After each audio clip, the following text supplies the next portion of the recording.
살아계신 하나님 아버지, 우리를 죄 많은 세상에서 구원해 주시고 하나님의 자녀 삼아 주신 은혜를 생각할 때마다 머릿속에 감사를 올립니다. 구원받고 지금까지도 주님의 은혜의 손길로 우리를 붙잡아 주시고 우리의 모든 발걸음을 인도해 주신 주님 다시 오실 그날이 너무나도 가까운 세상의 마지막 때에 저희가 살고 있습니다. 우리 전국의 모든 대학생들, 모든 청년들, 또 우리 교회 안의 모든 성도들의 믿음을 더욱 붙잡아 주시고 이 죄악된 세상 곁길로 가지 않도록 지켜주시며 우리의 마음을, 우리의 믿음을 더욱 굳세게 해주심으로 주님의 이 귀한 복음을 힘있게 전하다가 우리 주님 오시는 그날에 주님 앞에 담대히 설 수 있도록 도와주옵소서.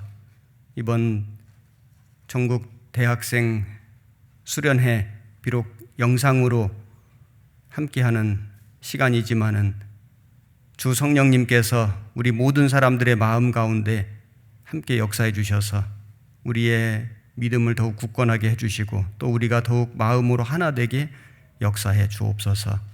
오늘 말씀 시간도 주 성령님께서 말하는 사람의 입술도 주장해 주시고 듣는 모든 사람의 마음도 감동케 해주셔서 이 말씀이 우리의 마음 속에, 우리의 심령 속에 깊이 새겨져서 우리가 이 세상을 살아갈 때 힘으로 능력으로 나타나며 더욱 하나님께 영광 돌리는 삶을 살 수 있도록 역사해 주옵소서.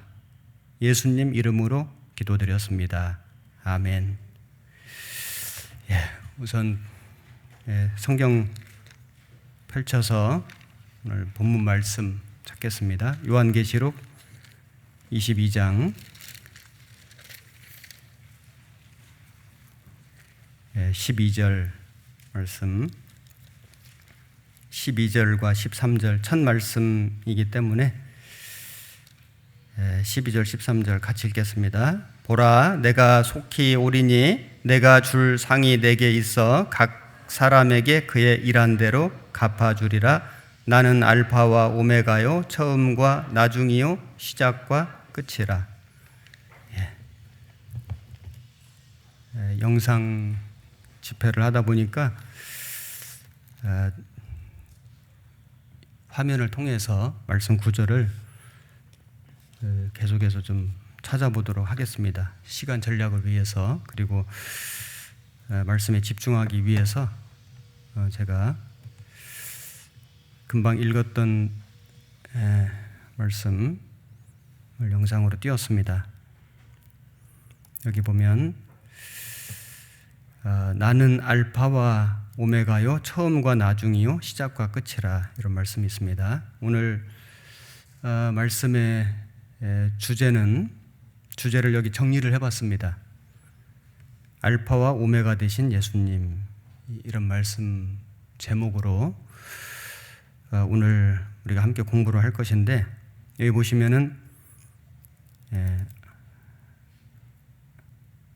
계시록 1장 8절에도 주 하나님이 가라사대 나는 알파와 오메가라, 이제도 있고 전에도 있었고 장차 올 자요 전능한 자라 하시더라. 또 계시록 21장 6절에 또 내게 말씀하시되 이루었도다. 나는 알파와 오메가요 처음과 나중이라. 내가 생명수 샘물로 목마른 자에게 값없이 주리니. 금방 읽었던 계시록 22장 12절 13절 말씀에도 나는 알파와 오메가요. 그래서 이 알파와 오메가라는 이 말씀이 계시록에만 3번 나옵니다. 오늘 그 말씀의 내용은 크게 3가지로 제가 정리를 했는데, 1번 알파와 오메가의 의미, 알파와 오메가가 무슨 뜻인가 한번 생각을 좀 해보고, 그 다음에 알파와 오메가의 하나님의 특징, 첫 번째는 영원하신 하나님, 그 다음 전능하신 하나님, 그 다음 신실하신 하나님, 다시 오시는 하나님, 행한 대로 갚아주신 하나님. 그래서 이 알파 오메가의 하나님은 5가지 특징, 물론 여러 가지 있지만은 5가지로 좀 이렇게 정리를 해보았습니다. 그리고 마지막으로 알파와 오메가 되시는 하나님을 섬기는 성도의 자세, 우리는 어떻게 하나님을 섬길 것인가. 첫 번째는 영원하신 하나님이시잖아요. 그래서 영원한 것에 가치를 두고 살아가야 한다. 그 다음에 전능하신 하나님이기 때문에 능력 있는 삶을 우리도 살아가야 한다. 하나님의 능력을 우리가 본받아서. 그리고 신실하신 하나님이시니까 우리도 끝까지 믿음을 지키고 충성해야 한다. 그리고 다시 오신 하나님, 우리도 주님의 재림을 사모하고 기다려야 한다. 행한 대로 갚아주신 하나님이기 때문에 성도는 주님께 상급을 받는 삶을 살아가야 한다. 그래서 이런 그 내용으로 오늘 말씀을 좀 공부를 해보려고 합니다. 그래서 대학생들이기 때문에 오늘 말씀 내용을 제가 좀 정리를 좀 했는데 처음에 한 30페이지 되는 거를 줄여서 23페이지 인데 염려 안 하셔도 됩니다. 2시간 내 맞춰서 끝납니다.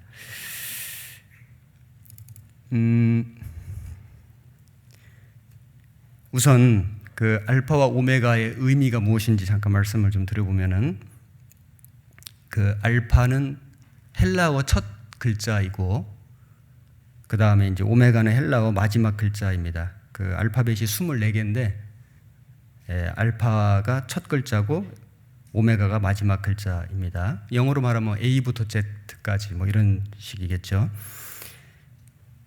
그래서 이 하나님이 알파와 오메가시다, 예수님이 알파 오메가시다, 이 말씀은 처음과 마지막이 되신다, 이제 이런 뜻입니다.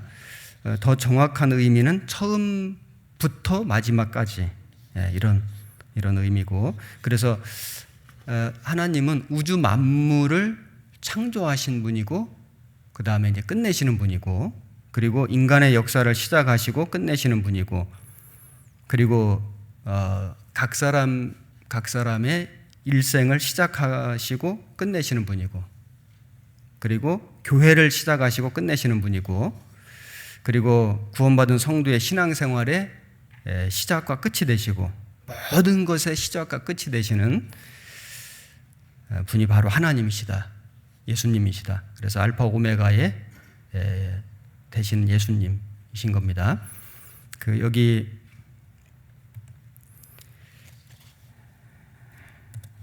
화면에 말씀 구절을 좀 보시면 1장 8절에 나는 알파와 오메가라, 이제도 있고 전에도 있었고 장차 올 자요. 자, 여기도 그 이제도 있고 전에도 있었고, 이제도 있고 전에도 있었고, 그래서 현재도 계시고 여기 전에도 있었고, 그래서 이 전에도라는 것은 이 우주 만물을 창조하신 그 전, 영원부터 그런 말씀이거든요. 영원부터. 그래서 여기 요한복음 1장 1절을 보시면은,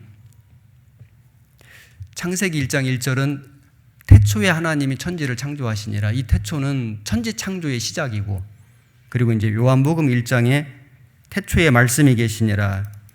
이 태초는 창세기 1장의 태초보다 훨씬 더 전에 근본적인 시작. 그래서 이 말씀이 계셨는데 이 말씀이 하나님과 함께 계셨고 하나님이시니라. 그가 태초에 하나님과 함께 계셨고 만물이 그로 말미암아 지은 바 되었으니. 그래서 창세기 1장의 태초보다도 더 이전에 in the beginning, 그 아주 영원 전부터 계셨던 하나님께서 만물을 창조하셨고 지은 것이 하나도 그가 없이는 된 것이 없느니라. 그래서 이 만물이 있기 전에 영원부터 계셨던 하나님이시다. 그분이 이제 육신이 되어서 사람으로 오신 분이 예수님이시고, 그래서 이제 복음을 십자가에서 완성하신 것입니다. 그래서 요한복음의 처음 시작이 영원 전부터 계신 분이 사람으로 오셔서 우리를 위해서 십자가 죽어주신 게 복음을 이렇게 설명해 주신 것입니다. 그래서 이 그 요한복음 그 1장 계시록 1장 8절 이제도 있고 전에도 있었고 장차 올 자요 전능한 자라. 이제도 있고 전에도 있고 장차 올 자요. 장차 올 자 여기에서 이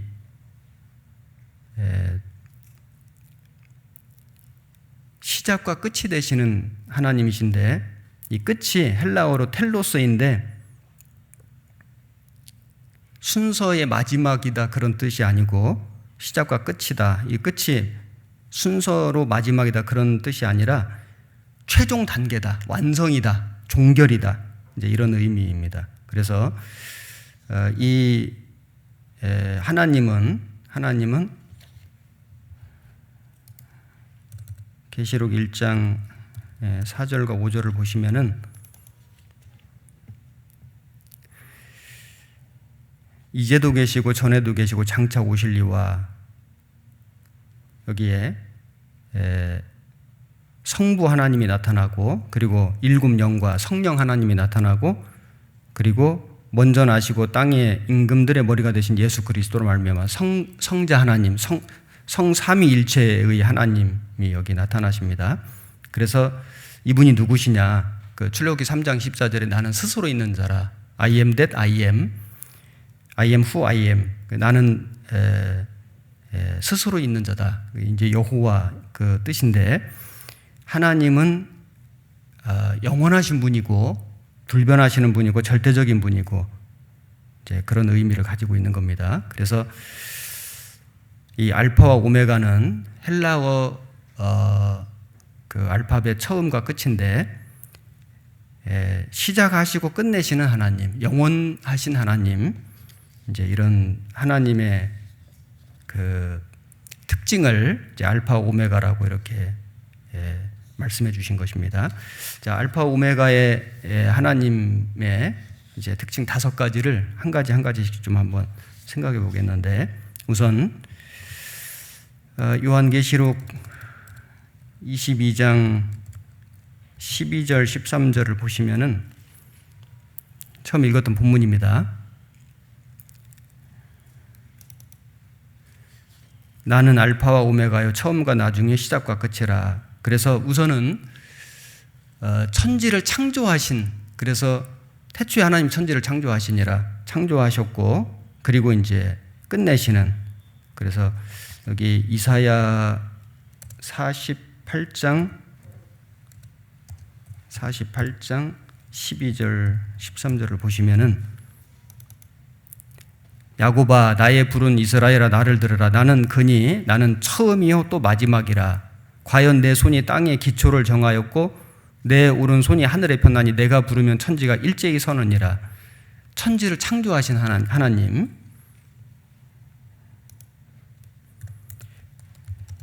시편 90편 2절을 보시면은 산이 생기기 전 땅과 세계도 주께서 조성하시기 전 곧 영원부터 영원까지 주는 하나님이시니다. 그 영원부터 영원까지 계시는 하나님께서 이 우주와 만물을 이제 만드신 겁니다. 그리고 이 우주와 만물을 이제 새 하늘과 새 땅으로 처음 하늘과 처음 땅은 없어졌고 새 하늘과 새 땅으로 우리 구원받은 성도들에게 주시는 하나님. 그리고 이스라엘 역사를 시작하시고 끝내시는 분도 하나님이신데 여기 이사야 41장 4절에 보시면은 이 일을 누가 행하였느냐, 누가 이루었느냐, 누가 태초부터 만대를 명정하였느냐. 나 여호와라. 태초에도 나요 나중 있을 자에게도 내가 곧 그니라. 그래서 여기 이사야 44장 6절 8절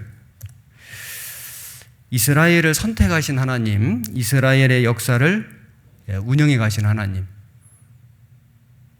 여기 이스라엘의 왕인 여호와, 이스라엘의 구속자인 만군의 여호와가 말하노라. 나는 처음이요 나는 마지막이라. 나 외에 다른 신이 없느니라. 내가 옛날 백성을 세운 이후로 나처럼 외치며 고하며 진술할 자가 누구뇨. 있거든 될 일과 장차 올 일을 고할지어다. 그래서 이스라엘 역사를 시작하시고 그리고 예언하시고 그리고 예언하신 말씀 그대로 문자 그대로 이루시는 하나님. 그래서 지금 마지막 때 이스라엘을 회복시키시는 하나님. 그리고 하나님의 이름이 아까 말씀드린 대로 여호와이신데 모세가 물었죠. 여호와의 이름이 무엇입니까? 하나님께서 모세에게 이르시되 나는 스스로 있는 자니라. 그래서 누가 만드신 분이 아니고 스스로 계신 분이고 그리고 영원히 존재하시는 분이다. 창조주시다. 유일신이시다. 이제 이런 의미가 있습니다. 그리고 예수님 자신도 영원하신 분인데 요한복음 8장 58절에 예수님 말씀하시기를 진실로 진실로 너에게 이르노니 아브라함이 나기 전부터 내가 있느니라. 예수님 하나님이시죠. 영원 전부터 계신 겁니다. 그리고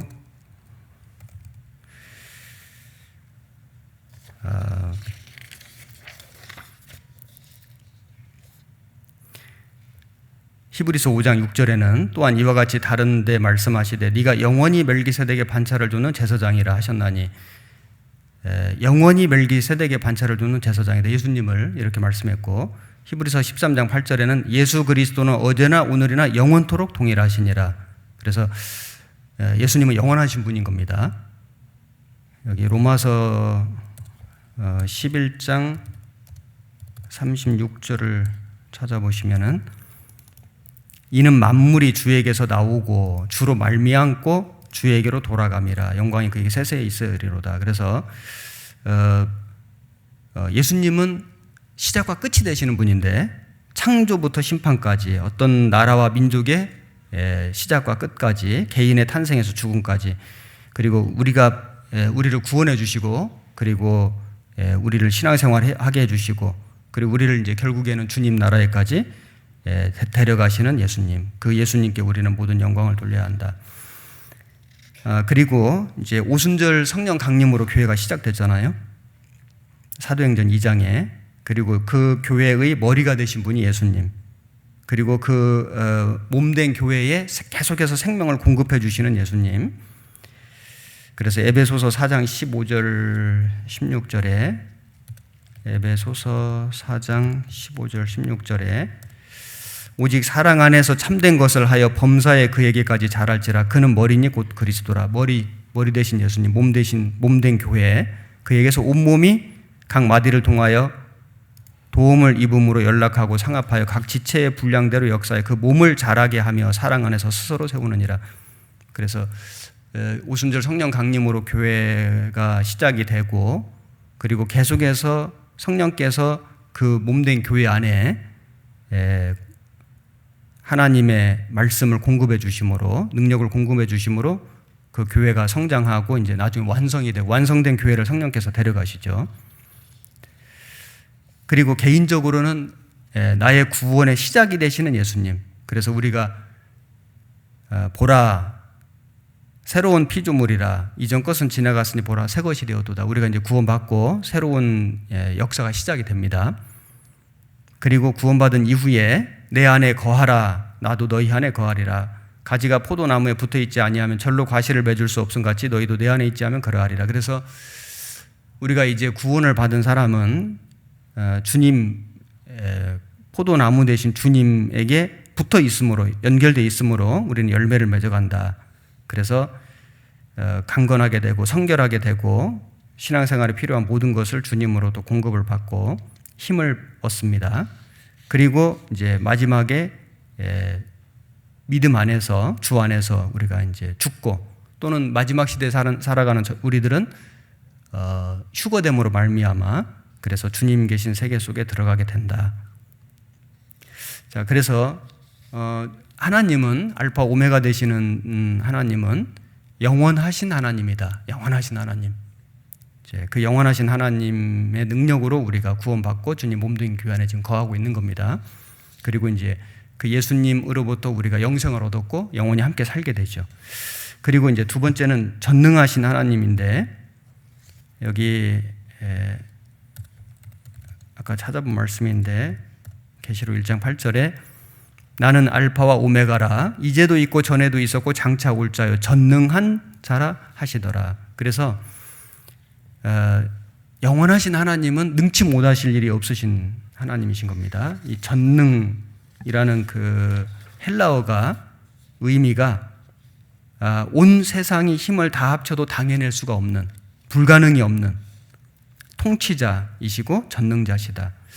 그래서 창세기 17장 1절에 아브라함의 99세 때 여호와께서 아브라함에게 나타나서 그에게 이르시되 나는 전능한 하나님이라 너는 내 앞에서 행하여 완전하라. 그래서 도무지 아기를 생산할 수 없는 그 나이에 이삭을 낳게 하신 하나님, 전능하신 하나님이라. 그게 이제 히브리어로는 엘 샤다인데 전능하신 하나님이다. 엘은 하나님이죠. 샤다이는 전능하다. 그런 뜻입니다. Almighty God, 능치 못하신 일이 없는 전능하신 하나님이다. 그리고 이 말씀이 이 전능하신 하나님, 전능하신 주라는 이 말이 요한계시록에 9번 나옵니다. 이 계시록 1장 8절에 금방 찾아봤고, 그리고 계시록 4장 8절에 여기 주 하나님이고 전능하신 이여 전에도 계셨고 이제도 계시고 장차 오실 자라 여기 나오고, 그리고 11장 17절에 옛적에도 계셨고 시방도 계신 주 하나님이고 전능하신 이여, 그리고 15장 3절에도 나오고 16장 7절, 14절, 19장 6절, 19장 15절, 21장 22절 이렇게 총 계시록에만 전능하신 하나님이라는 표현이 9번 나옵니다. 자, 하나님은 능치 못하실 일이 없는 분인데 하나님의 능력을 우리가 볼 수 있는 그 간접적인 방법이 이제 하나님 창조하신 만물을 통해서 하나님의 능력을 우리가 좀 볼 수 있는데, 제가 여기 인터넷에서 몇 가지 글을 좀 옮겨왔는데 좀 읽어보겠습니다. 우선 우주와 지구 창조의 능력, 신비. 우리 전도집회 때 자주 우리가 배우는 말씀인데 한번 읽어보겠습니다. 지구가 우연히 가스와 먼지가 뭉쳐져서 생겨났다고 보기에는 너무나 신비한 사실이 많습니다. 태양과 지구의 거리가 적당히 떨어져 있기 때문에 사람이 살기에 적합한 온도를 유지하고 있는 것입니다. 지구의 크기도 신비합니다. 조금 더 크거나 작으면 지금의 생명체는 존재할 수 없습니다. 오존층이 우연히 존재한다는 것을 설명할 방법이 없습니다. 오존층이 있으므로 태양에서 오는 각종 살인 광선을 차단해 줍니다. 오존층은 하나님의 지혜의 산물이요 인간과 지구 위에 많은 생명체를 보호하시기 위한 손길입니다. 그리고 지구에 물이 있다는 것은 우주적으로 볼 때 결코 흔한 것이 아니며 신비한 것입니다. 우주에는 거의 가스이거나 아니면 얼어있는 고체 상태가 보통입니다. 물이 있으므로 생명체가 살 수 있다는 것은 누구라도 아는 사실입니다. 여기 몇 가지를 이제 소개하면, 자, 우선 첫 번째는 태양과 지구 사이의 거리를 들 수 있습니다. 무한한 우주계 속에서 이 거리를 인간이 생존하기에 가장 적합한 온도를 유지하도록 떼어놓으셨습니다. 지구 평균 온도가 2도에서 3도만 오른다면 극지방의 얼음이 다 녹아서 런던과 뉴욕은 바다 및 60m의 깊이에 잠기게 될 것입니다. 전 세계 대부분의 비옥한 토양인 약 16만 평방킬로미터를 침수시킬 것입니다. 둘째로 지구의 크기는 그것이 10%만 크거나 작거나 한다면 지구는 인력의 변화로 인한 공전운동의 변화, 기후의 변화, 기압의 변화 등으로 지구의 환경은 지금과 엄청나게 달라질 것입니다. 그럴 때 우리가 알고 있는 어떤 생명도 이 지구의 혹성에 존재할 수 없게 됩니다.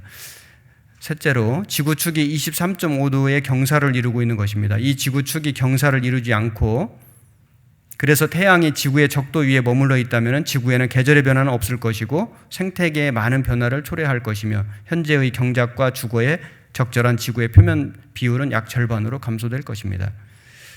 넷째로 지구 밖 64km 위의 오존층의 존재는 태양으로부터 오는 각종 살인 광선으로부터 우리를 보호하고 있습니다. 압축하면 겨우 0.32cm에 불과한 2층이 없어진다면 지구상의 모든 생물은 멸종하고 말 것입니다. 이 신비한 오존층은 우연히 생겨난 것이 아닌 창조주의 지혜의 산물인 것입니다. 다섯째로 지구와 달과의 관계입니다. 달의 중력에 의하여 매일 2번씩의 큰 조류, 밀물과 썰물이 발생됩니다. 이 달이 지구 둘레를 매일 12도씩 옮겨가므로 매일 48분씩 늦게 조류가 일어나며 이로 인하여 시간을 측정할 수 있게 됩니다. 그리고 달과 태양 사이의 상대적인 위치에 따라서 매달 조금과 사리가 일어납니다. 만약 달이 우리에게 현재의 거리에서 10%만 가까워진다면 커진 인력에 의해 조류가 대륙을 완전히 쓸어버릴 것입니다. 하나님은 무한한 지혜와 능력으로 지구와 달에 적당한 거리를 위치하게 하셨습니다.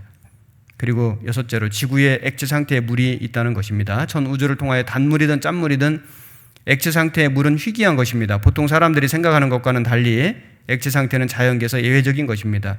우주에 있는 대부분의 물질은 별에서와 같이 가소성 가스이거나 우주의 심연에서 필요하고 있는 동결된 고체 상태일 뿐입니다. 일곱째로 태양 주위를 도는 지구는 놀라우리만큼 정확하게 운행합니다. 태양 주위를 한 바퀴 도는데 365일 5시간 48분 48초가 걸립니다. 이 선의 운동에 있어서 지구는 거의 변화가 없습니다. 실로 무한하신 하나님 외에는 아무도 그렇게 흠없고 완벽하게 할 수 없습니다. 이런 내용들은 이미 잘 알고 계신 내용인데 한번 정리를 해봤습니다. 그리고 사람의 몸을 봐도 이게 참 하나님의 능력이라는 걸 우리가 알 수 있는데 60조 개 이상의 세포 206개의 뼈로 만들어져 있고 7년마다 새로워지는 뼈, 한 달에 한 번 바뀌는 피부, 그리고 사람의 뼈는 화강암보다 강해서 성냥갑만 한 크기로 10톤을 지탱할 수 있습니다. 콘크리트보다 4배 강합니다. 그리고 지구를 3바퀴 돌 수 있는 혈관의 길이 심장의 빠른 펌프질, 피가 온몸을 한 바퀴 도는데 46초 걸립니다. 그리고 사람이 가진 피의 양은 몸무게에 비례하는데 체중이 60kg이라면 4.8리터의 피를 가지고 있습니다. 피의 주요 성분인 적혈구는 골수에서 매 초마다 2만 개씩 생성됩니다. 폐의 공기 주머니를 펴면 농구 경기장의 절반 넓이입니다. 그래서 약 3억에서 5억 개의 폐포가 있는데 이것을 모두 편다면은 21평에서 30평 정도가 되고, 그리고 이것이 정교하게 접혀져서 우리 몸속에 있는 거다. 1시간에 900번씩 깜빡거리는 눈꺼풀, 3, 4시간에 한 번씩 교대하는 콧구멍. 그래서 사람이 눈꺼풀을 한번 깜빡이는데 걸리는 시간은 40분의 1초라고 합니다. 1분에 평균 15번, 1시간에 900번을 깜빡거리지요. 깜빡이면 눈을 보호하고 각막을 매끄럽게 합니다. 그래서 눈에 먼지가 들어가려고 하면 눈꺼풀이 재빨리 내려와서 눈동자를 보호합니다. 2개의 콧구멍은 동시에 활동하는 것이 아니라 서너 시간에 한 번씩 교대합니다. 한쪽 콧구멍이 냄새를 맡는 동안 다른 한쪽은 쉬는 것이죠. 이외에도 우리 맛을 알아내는 미각세포가 9,000개 이상 있습니다. 귀에는 소리의 진동을 받아들이는 기관인 고막이 있는데 이 고막에서는 고약한 냄새가 납니다. 그래서 작은 곤충이나 벌레가 귀 속으로 들어가도 이 냄새 까닭에 귀 속을 상하지 못하게 합니다. 처음 알았어요. 네. 참 우리 이 우주와 이 지구의 신비, 또 우리 인체의 신비, 이걸 다 말할 수는 없는데 하여튼 공부해 보면 할수록 참 하나님의 능력이다. 예. 전능하신 하나님의 능력으로 우리가 우리 몸이 만들어졌고 우리 하나님 만드신 만물에서 우리가 기동하며 살고 있다.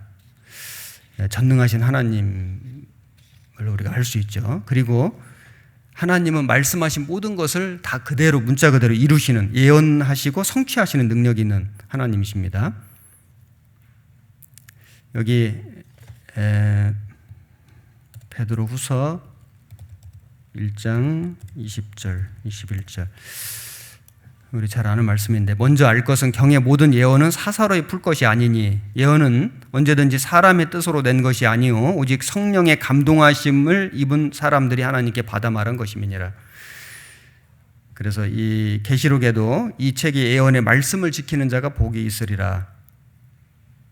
또 이 책의 예언의 말씀을 임봉하지 말라, 때가 가까우니라. 그래서 이제 이 예언이 다 이루어질 걸 말씀하셨는데, 자, 예언은 무엇인가? 예언은 하나님의 계시에 의해서 장래에 나타날 일을 미리 말씀해 주신 것이 예언이죠. 예측과 예언은 다른 겁니다. 일기예보는 예측을 하는 거죠. 그런데 이것은 이제 언제든지 틀릴 가능성을 내포하고 있는 거다. 근데 예언은 하나님의 말씀이기 때문에 결코 틀릴 수가 없다. 변개될 수도 없다.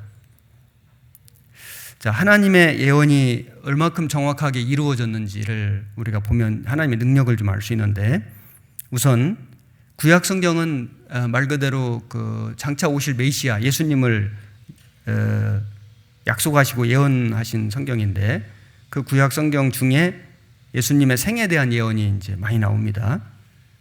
여기 제가 이런 글을 하나 읽어보겠습니다. 이 예언이 이루어질 확률을 생각해 보자. 예수님이 야곱의 후사에서 태어나도록 되어 있는데 야곱에게 12아들이 있었으므로 12분의 1이죠. 그리고 미가는 예수님이 베들레헴에서 태어난다고 예언했는데 유다 지파가 살고 있던 촌락이 약 100개였으므로 100분의 1의 확률. 그래서 베들레헴에서 태어나고 유다 지파에서 태어날 확률이 12분의 1 곱하기 100분의 1 하면 이제 1200분의 1이 되는 겁니다. 미국 과학협회의 검토를 받아 피터 스톤 박사가 쓴 과학은 말한다 라는 책에 의하면은 예수님에 대한 8가지 예언, 탄생, 출생 지역, 세례 요한의 길 예비, 가룟 유다의 배반, 30에 은 30에 팔리시고 십자가 죽으시고 옷이 제비 뽑히고 부자의 무덤에 장사되는 이 8가지 예언만 생각을 했을 때 이것이 한 사람에게 이루어질 수 있는 수학적 확률은 10의 17승분의 1이다. 이것을 알기 쉽게 설명을 하면 1달러짜리 은돈 10의 17승계를 미국 텍사스주 전 지면에 깔면은 약 5피트 1.5m 높이로 깔 수 있다. 텍사스주에 1.5m 높이로 동전을 깔 수 있는데 그 중에 눈을 가린 사람이 딱 한 번에 이 표시를 해놓은 동전을 찾는 확률, 뭐 거의 불가능한 확률이죠. 8개의 예언이 한 사람에게 이루어질 확률이 그렇다는 겁니다. 그런데 구약 성경에는 예수님의 초림에 대한 예언이 한 320에서 한 350가지 정도 예언되어 있습니다. 300가지가 넘습니다. 이 예언이 한 사람에게 성취될 확률은 어느 정도일까? 지구보다도 큰 동전 무더기 속에서 어느 한 동전을 표시해놓고 그것을 단번에 찾을 확률. 이건 뭐 완전히 불가능한 확률인데 그런 불가능한 확률임에도 불구하고 예수님에 대한 모든 예언이 100% 완벽하게 다 이루어졌다. 그렇게 예언하실 수 있는 분이 누구냐? 그분이 바로 전능하신 하나님이시다. 이런 걸 알 수 있죠. 그리고 이제 성경에 보면은 그 개인에 대한 예언도 있고 여호수아라든지 뭐 고레스 왕이라든지 성읍에 대한 예언도 있고 국가에 대한 예언도 있는데 그 모든 예언들이 다 문자 그대로 성취된 걸 우리가 확인해 볼 수 있습니다. 그 다음에 역사를 예언하셨고 그래서 느부갓네살 왕의 꿈을 다니엘이 해석을 했고 다니엘이 70일의 예언이라든지 역사를 예언하신 것들이 완벽하게 이루어지고 있고 그리고 역사의 종말에 대한 예언, 우리 시대의 예언이죠. 그래서 지구가 낡아지고 환경이 파괴되고 그다음에 예수님 재림의 징조들이 문자 그대로 이루어지는 걸 우리가 지금 다 눈으로 보고 있는 시대입니다. 자, 그래서 그 전능하신 하나님, 모든 예언을 문자 그대로 완벽하게 이루시는 하나님이라는 걸 우리가 알 수 있고 그리고 예수님은 능력이 있으신 분이었는데 자, 잘 아시는 내용이지만은 잠깐 말씀 찾아보면은 마태복음 4장 23절에서 25절 보시면 예수께서 온 갈릴리에 두루 다니사 저희 회당에서 가르치시며 천국 복음을 전파하시며 백성 중에 모든 병과 모든 약한 것을 고치시니 모든 앓는 자 곧 각색병과 고통에 걸린 자 귀신 들린 자 간질하는 자 중풍병자들을 데려오니 저희를 고치시더라.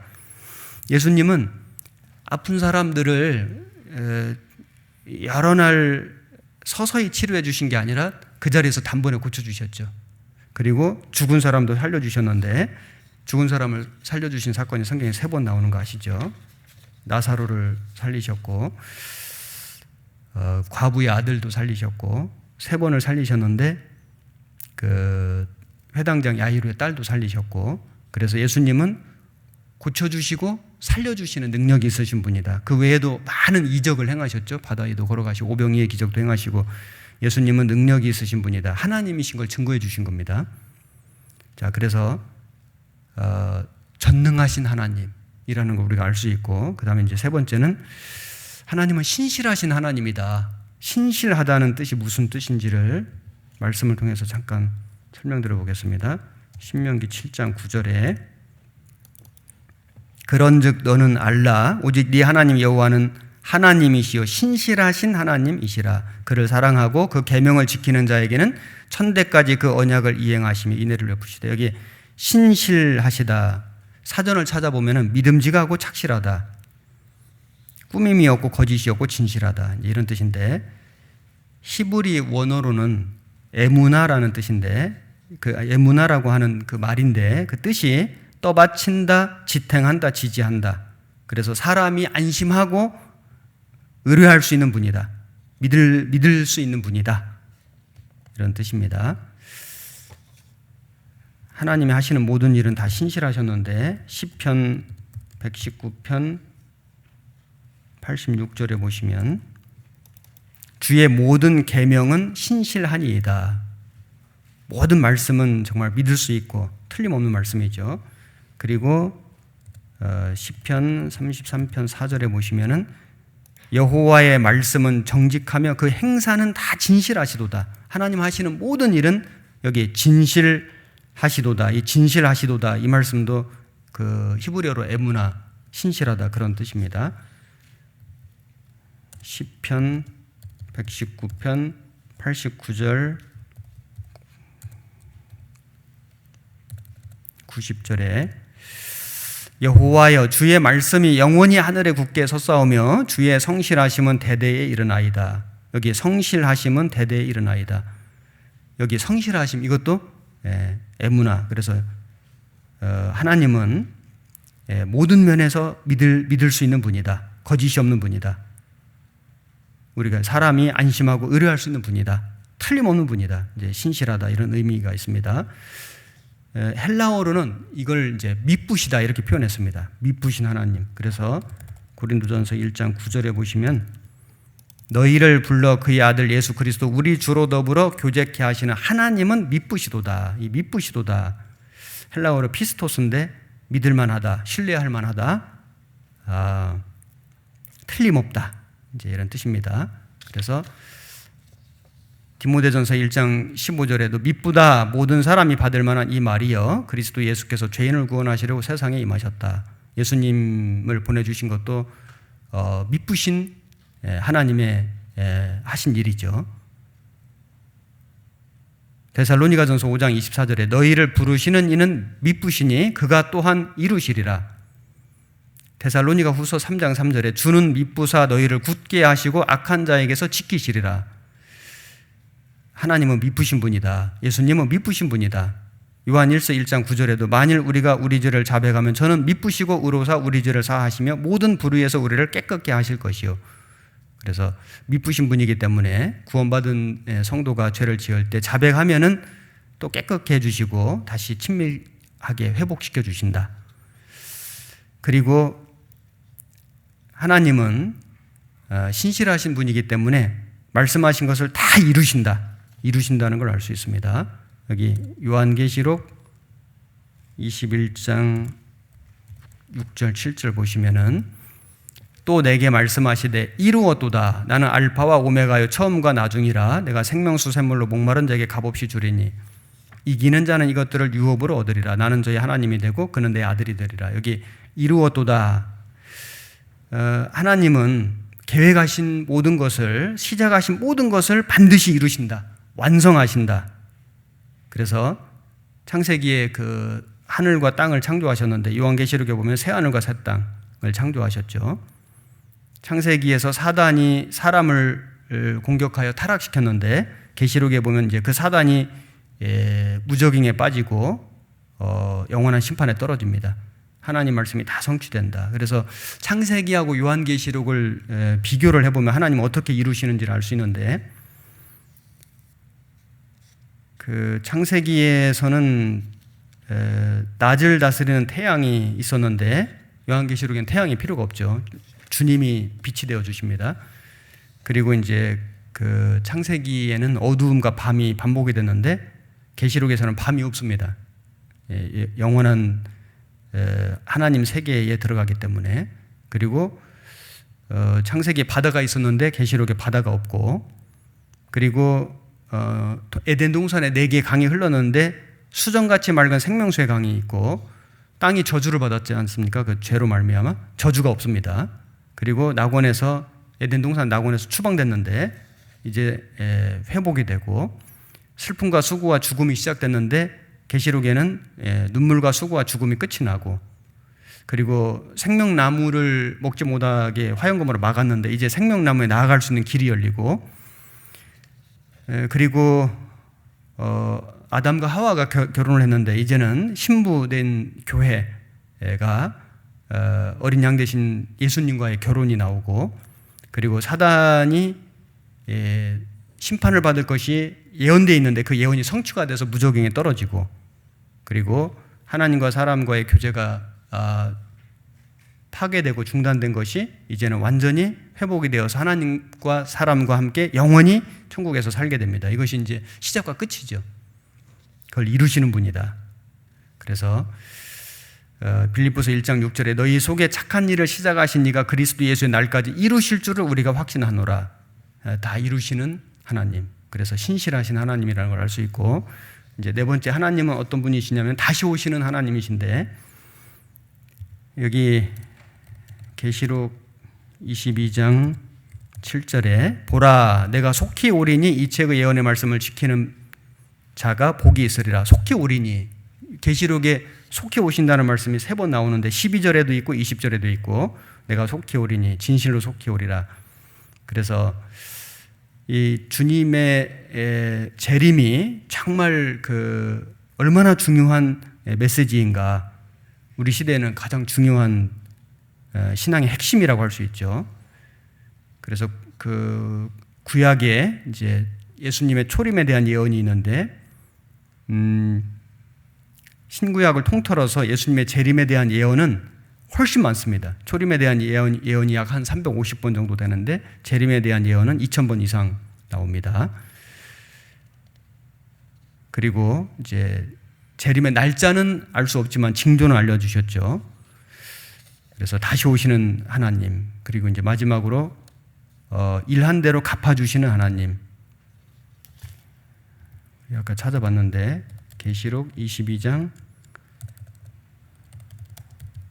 12절 13절 보라 내가 속히 오리니 내가 줄상이 내게 있어 각 사람이 그의 일한 대로 갚아주리라. 나는 알파와 오메가요 처음과 나중에 시작과 끝이라. 그래서 구원받은 그리스도인도 그리스도의 심판대 앞에 선다는 거 아시죠? 이것은 지옥 가는 심판이 아니고 상급 심판대, 이걸 이제 뱀마 심판이라고 하는데, 로마서 14장 10절에 네가 어찌하여 네 형제를 판단하느니 어찌하여 네 형제를 업신여기느냐 우리가 다 하나님의 심판대 앞에 서리라. 기록되었을 때 주께서 가라사대 내가 살았노니 모든 무릎이 내게 꿇을 것이요 모든 혀가 하나님께 자백하리라 하였느니라. 이러므로 우리 각인이 자기 일을 하나님께 직고하리라. 그래서 상급을 받는 심판. 고린도후서 5장 10절에도 이는 우리가 다 반드시 그리스도의 심판대 앞에 드러나 각각 선악간에 그 몸으로 행한 것을 따라 받으려 함이라. 그래서 구원받은 이후에 행실을 하나님 앞에 심판받는 심판대가 있다. 잘 아시죠? 구원받은 사람 이름이 기록된 생명책이 있고 구원받은 이후에 행실이 기록된 기념책이 있지 않습니까? 그래서 우리가 이제 이 심판을 받을 때 부끄럽게 될 수 있기 때문에 이걸 이제 불 가운데 얻은 구원이다 이렇게 말씀하셨는데, 고린도전서 3장 12절에 이 말씀 화면을 통해서 보겠습니다. 만일 누구든지 금이나 은이나 보석이나 나무나 풀이나 지퍼로 이 터 위에 세우면 각각 공력이 나타날 터인데 그 날이 공력을 밝히리니 이는 불로 나타내고 그 불이 각 사람의 공력이 어떠한 것을 시험할 것임이니라. 만일 누구든지 그 위에 세운 공력이 그대로 있으면 상을 받고 누구든지 공력이 불타면 해를 받으리니 그러나 자기는 구원을 얻되 불 가운데서 얻은 것 같으니라. 여기 터 위에 집을 짓는데 터는 예수 그리스도죠. 그리고 이제 집을 짓는 건 신앙생활인 겁니다. 그런데 문제는 재료가 뭐가 되냐, 재료가 무엇이냐. 여기 금이나 은이나 보석은 가치가 있는 것이고 귀한 것이고 견고한 것이고 아름답고 영구적인 것이죠. 이런 재료로 신앙생활을, 신앙의 집을 질 것이냐. 나무나 풀이나 집, 이거는 자기 영광과 이름을 위해서, 자기 자랑을 위해서 신앙생활을 한 거, 자기 방법과 자기 뜻대로 한 거, 보이려고 하는 형식적인 봉사, 의무감으로 한 거, 이런 것들은 공력으로 시험을 할 때 불타버린다. 남는 것이 없다. 나무나 풀이나 짚은 다 타버리지 않습니까? 그래서 그런 재료를 가지고 신앙생활을 한 사람은, 구원을 받은 사람은 천국에는 가는데 여기에 구원을 얻기는 어때 불 가운데서 얻은 것 같으니라. 이 아브라함 조카 롯이 소돔 고모라 성에서 아주 이렇게 구원은 받았지만은, 거기서 건짐은 받았지만은 아주 부끄럽게 된 것처럼 여기 부끄러운 구원, 불 가운데서 얻는 구원이 될 것이다. 이걸 말씀하신 겁니다. 그래서 구원받은 그리스도인은, 이제 참으로 구원받은 사람은 천국에 가는데 하나님의 그리스도의 심판대 앞에 서게 된다. 행한 대로 갚아주신 하나님. 그래서 상을 받거나 해를 받으리니, 해를 받는다는 건 손해를 본다 그 말이죠. 상을 받을 수 있었는데 이제 상 받을 기회를 다 놓쳐버리고 상급을 아예 못 받거나 손해를 보거나 하는 그런 일이 있는 겁니다. 자, 지금까지 말씀드린 내용은 알파와 오메가 되신 하나님의 특징을 제가 쭉 5가지로 정리를 해서 말씀드렸는데, 지금부터는 그 알파와 오메가 되시는 하나님을 섬기는 우리 성도들은, 특히 이제 대학생 수련회니까 우리 대학생들은 어떤 삶을 우리가 살아가는 것이 합당한가를 역시 5가지로 정리해서 좀 말씀을 드려보겠습니다. 고린도전서 15장 19절에 만일 그리스도 안에서 우리의 바라는 것이 다만 이생뿐이면 모든 사람 가운데 우리가 더욱 불쌍한 자리라. 이생뿐이면은 불쌍한 자가 될 것인데, 이생뿐이 아니기 때문에, 내세가 있기 때문에 그리스도인은 결코 불쌍한 자가 아니다는 역설적인 표현이죠. 자, 금세와 내세가 있습니다. 금세가 전부라면은, 이 세상이 전부라면은 지금 육신적으로 고생하고 고통당하는 사람들, 참 너무 불쌍한 사람들 너무 많죠. 집이 없고 먹을 것이 없고 갈 곳 없고 정말 불쌍한 사람들이 많고, 그리스도인도 이생이 전부라면은 고난도 많고 심지어 핍박도 있고 환난도 당하고, 참 이생이 전부라면은 정말 불쌍한 사람들이 될 수밖에 없습니다. 초대교회 크리스찬들이 믿음을 지키다가 또 복음 전하다가 사자마비되고 화형을 당하고 고문받고 죽어갔습니다. 복음을 전하는 많은 믿음의 선진들이 핍박과 고난을 받았는데, 이생이 전부라면 정말 불쌍한 사람일 텐데 결코 그렇지 않다는 말씀이죠. 내세가 있습니다. 그래서 나의 이 가죽 이것이 썩은 후 내가 육체 밖에서 하나님을 보리라, 잘 아시는 말씀이고, 그리고 고린도 후서 4장 18절에 우리의 돌아보는 것은 보이는 것이 아니요 보이지 않는 것이니 보이는 것은 잠깐이요 보이지 않는 것은 영원함이니라. 그래서 눈에 보이는 세상은 잠깐이고 보이지 않는 내세는 영원한 것이다. 그래서 무엇이 더 중요한 것인가? 고린도전서 7장 31절에는 세상 물건을 쓰는 자들은 다 쓰지 못하는 자 같이 하라. 이 세상의 형적은 지나감이라. 이 형적이라는 게 이제 어떤 영어 성경에는 패션, 유행은 지나가는 거다. 일시적인 풍습은 지나가는 것처럼 세상은 이렇게 지나가는 거다. 지나가는 세상에다가 너무 마음 두지 말고, 거기다 소망 두지 말고 영원한 것에다가 우리의 마음을 두고 거기다 소망을 두고 살아가야 한다. 이걸 말씀해 주신 겁니다. 부자와 나사로 중 누가 더 불쌍한 사람인가? 누가 더 행복한 사람인가? 답이 탁 나오죠. 그리고 계시록 14장 13절에 여기 또 내가 들으니 하늘에서 음성이 나서 가로되 기록하라. 자금 이후로 주 안에서 죽는 자들은 복이 있도다 하시매 성령이 가라사대 그러하다. 저희 수고를 그치고 쉬리니 이는 저희의 행한 일이 따름이라 하시더라. 어떤 사람이 행복한 사람이고 축복받은 사람이냐면은 구원을 받고 믿음 안에 살다가 믿음 안에서 죽는 사람들. 영원한 안식으로 들어가는 길목인 겁니다. 시편 116편 15절에도 성도의 죽는 것을 여호와께서 귀중히 보시는도다. 그 에콰도르 선교사로 갔다가 29살 나이로 순교당한 짐 엘리엇 잘 아시죠? 영상으로도 보시고 영화도 보시고 하셨는데, 엘리엇이 29살에 죽었는데 언뜻 보면은 아주 헛된 죽음을 죽은 것 같았지만은 결코 그렇지 않았죠.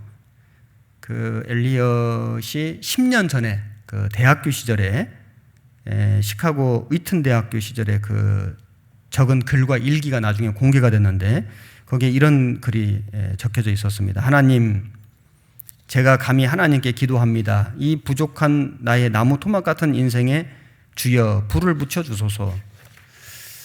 제가 주를 위해 탈 수 있도록 나의 삶을 주께서 소멸시키시옵소서. 이 몸은 주의 것입니다. 나는 오래 사는 것을 원치 않습니다. 완전하고 풍성한 삶을 원합니다. 그래서 이제 그 엘리엇이 한 말 중에 아주 유명한 말이 있잖아요. 영원한 것을 얻기 위해 영원하지 않는 것을 버리는 자는 절대 어리석은 자가 아니다. 영원한 것을 얻기 위해서, 영원하지 않는 것, 영원한 내세와 영광을 위해서 이 세상 잠깐 있는 것들을 버리는 것은 결코 어리석은 사람이 아니다. 자, 그래서 우리는 영원한 것에 가치를 두고 살아가야 한다. 우리 이제 대학생들, 청년들이 정말 그 마지막 때가 되다 보니까 세상은 너무나 악하고 죄가 정말 충만하고 육신적이고 너무나 정욕적이고 그런 세상에서 우리가 살아가고 있습니다만은, 구원받은 그리스도인은 그런 잠깐 있다 없는 것, 그 육신적이고 정욕적인 것을 쫓아갈 것이 아니라 하나님의 신령한 것, 영원한 것을 우리가 바라고 그것을 거기에 가치를 두고 우리는 살아가야 한다. 그리고 두 번째는 우리는 이제 능력 있는 삶을 살아가야겠습니다. 전능하신 하나님의 능력을 우리 구원받은 성도들이 받아서 우리도 그런 능력이 있는 삶을 살아가야 하는데, 여기 말씀 9절 누가복음 6장 19절을 화면을 통해서 보시면은, 온 무리가 예수를 만지려고 힘쓰니 이는 능력이 예수께로 나서 모든 사람을 낫게 함이러라. 예수님을 만지려고 힘쓰니, 그래서 그 12의 혈루증으로 앓는 여자가 예수님 뒤에 와서 예수님의 겉옷가를 만졌는데 그 병이 나았잖아요. 그래서 회당장 야이로는 자기 딸이 죽었는데 예수님께 달려와서 발 앞에 무릎을 꿇고 내 딸을 살려달라고 이렇게 간청을 했는데, 그래서 이제 그 예수님이 그 야이로 집에 이제 가는 길에 한 여자가 예수님 뒤에 와서 이렇게 겉옷가를 만진 겁니다. 살짝 만진 거죠. 그런데 예수님이 누가 나를 만졌다, 알고 계시죠. 능력이 빠져나갔다. 그 여자는 회당장처럼 예수님 앞에 와서 간청할 용기는 없었지만은 믿음은 있었죠. 믿음. 예수님 옷만 만져도 내 병이 낫겠다는 그 믿음은 있었습니다. 그 믿음대로 되었습니다. 그리고 마태복음 14장에도 저희가 건너가 게네사렛 땅에 이르니 그곳 사람들이 예수신 줄을 알고 그 근방에 두루 통제하여 모든 병든 자를 예수께 데리고 와서 다만 예수의 옷가에라도 손을 대게 하시기를 간구하니 손을 대는 자는 다 나음을 얻으니라. 그 여자뿐만 아니라 예수님 옷가에 손만 대는 사람도 병이 다 나았다. 예수님은 그런 능력이 있는 분이었습니다. 그렇다면은 우리 구원받은 그리스도인은 어떻게 그런 주님의 능력을 우리가 닮을 수 있는가? 어떻게 우리는 그 주님의 능력을 우리가 가질 수 있는가? 우리도 그 주님을 만져야 되겠죠. 능력의 주님을 만질 때 우리는 그 능력을 우리가 얻게 된다. 우리가 어떻게 주님을 만질 것인가? 말씀과 교제에 참여함으로, 하나님 말씀을 읽음으로, 하나님 말씀을 들음으로, 하나님 말씀을 암송함으로, 하나님 말씀을 묵상함으로 우리는 하나님의, 주님의 능력을 우리가 얻을 수 있다. 맞죠? 그리고 교제에 참여함으로, 그래서 주일 말씀, 수요 말씀, 여러 가지 모임, 이런 모임에 이렇게 오는 것이 주님의 능력을 얻는 길이다. 참 지금 이 코로나19로 말미암아 우리가 참 이 평상시에 너무나 참 당연히 여겼던 그런 모임들이 조금씩 어려워지고 있습니다. 어제 그 정부에서 발표한 방침을 들으셨을 줄로 생각되는데, 정식 예배 외에 어떤 그런 그 소모임들을 이제 금지한다, 이제 이렇게 정부에서 발표를 했는데 좀 걱정스럽습니다. 우리 교회는 어쨌든 정부의 그런 그 방침을 이제 순종해야 되죠. 그러나 우리가 그런 정부의 방침에 따르면서도 또 우리가 할 수 있는 방법, 뭐 여러 가지 SNS라든지 그런 온라인이라든지 또는 기타 다른 뭐 지역마다 편차도 있고 또 이제 상황이 또 좋아질 수도 있으니까, 어쨌든 우리가 어떤 여러 가지 그런 상황에 맞는 지혜로운 방법들을 동원해서 우리가 마음을 하나로 모으고 또 서로 교제하고 또 말씀으로 충만케 되는 이런 것들을 우리는 끊임없이 해야 된다. 그런 말씀과 교제로서 우리는 주님을 만질 수 있는 거다. 그럼으로써 주님의 능력을 우리도 얻게 되는 것입니다. 주님은 교회 머리시잖아요. 우리는 몸이고, 붙어 있을 때 우리는 주님의 능력을 공급받을 수 있습니다. 그리고 어떻게 우리가 주님의 능력을 얻을 수 있는가? 주님이 기뻐하시는 일을 행할 때, 말씀에 순종할 때 우리 능력을 얻는 거예요. 그리고 주님의 일에 참여할 때, 주님이 기뻐하시는 일을 행할 때 우리는 주님을 만지는 것이다. 그리고 깨끗한 삶을 살아갈 때, 성결한 삶을 살아갈 때, 구별된 삶을 살아갈 때 우리는 주님을 만지는 것이다. 그래서 야고보서 4장 4절에 간음하는 여자들이여 세상과 벗든 것이 하나님의 원수임을 알지 못하느뇨. 그런즉 누구든지 세상과 벗이 되고자 하는 자는 스스로 하나님과 원수되게 하는 것이니라. 세상과 벗이 되고 죄에 물든다면은 우리가 주님의 능력을 받는다는 건 불가능하겠죠. 야고보서 4장 7절에도 그런즉 너희는 하나님께 순복할지어다. 마귀를 대적하라. 그리하면 너희를 피하리라. 하나님을 가까이 하라. 그리하면 너희를 가까이 하시리라. 죄인들아 손을 깨끗이 하라. 두 마음을 품은 자들아 마음을 성결케 하라. 그래서 이 세상 죄에 물들지 않고 믿지 않는 사람들과 구별되고, 그리고 하나님 앞에 경건한 마음을 가지고 생활에 나갈 때 우리는 주님의 능력을 우리가 덧입는 것이다. 그리고 주님의 복음을 전함으로, 주님의 복음을 전할 때 우리는 주님의 능력이 나타납니다. 전도해 보시면 아시지만은 전도할 때 마음에 담대함이 생기죠. 마태복음 28장 19절 20절 그러므로 너희는 가서 모든 족속으로 제자를 삼아 아버지와 아들과 성령의 이름으로 침례를 주고 내가 너에게 분부한 모든 것을 가르쳐 지키게 하라. 볼지어다 내가 세상 끝날까지 너희와 항상 함께 있으리라. 우리가 모든 족속으로 제자를 삼아, 그래서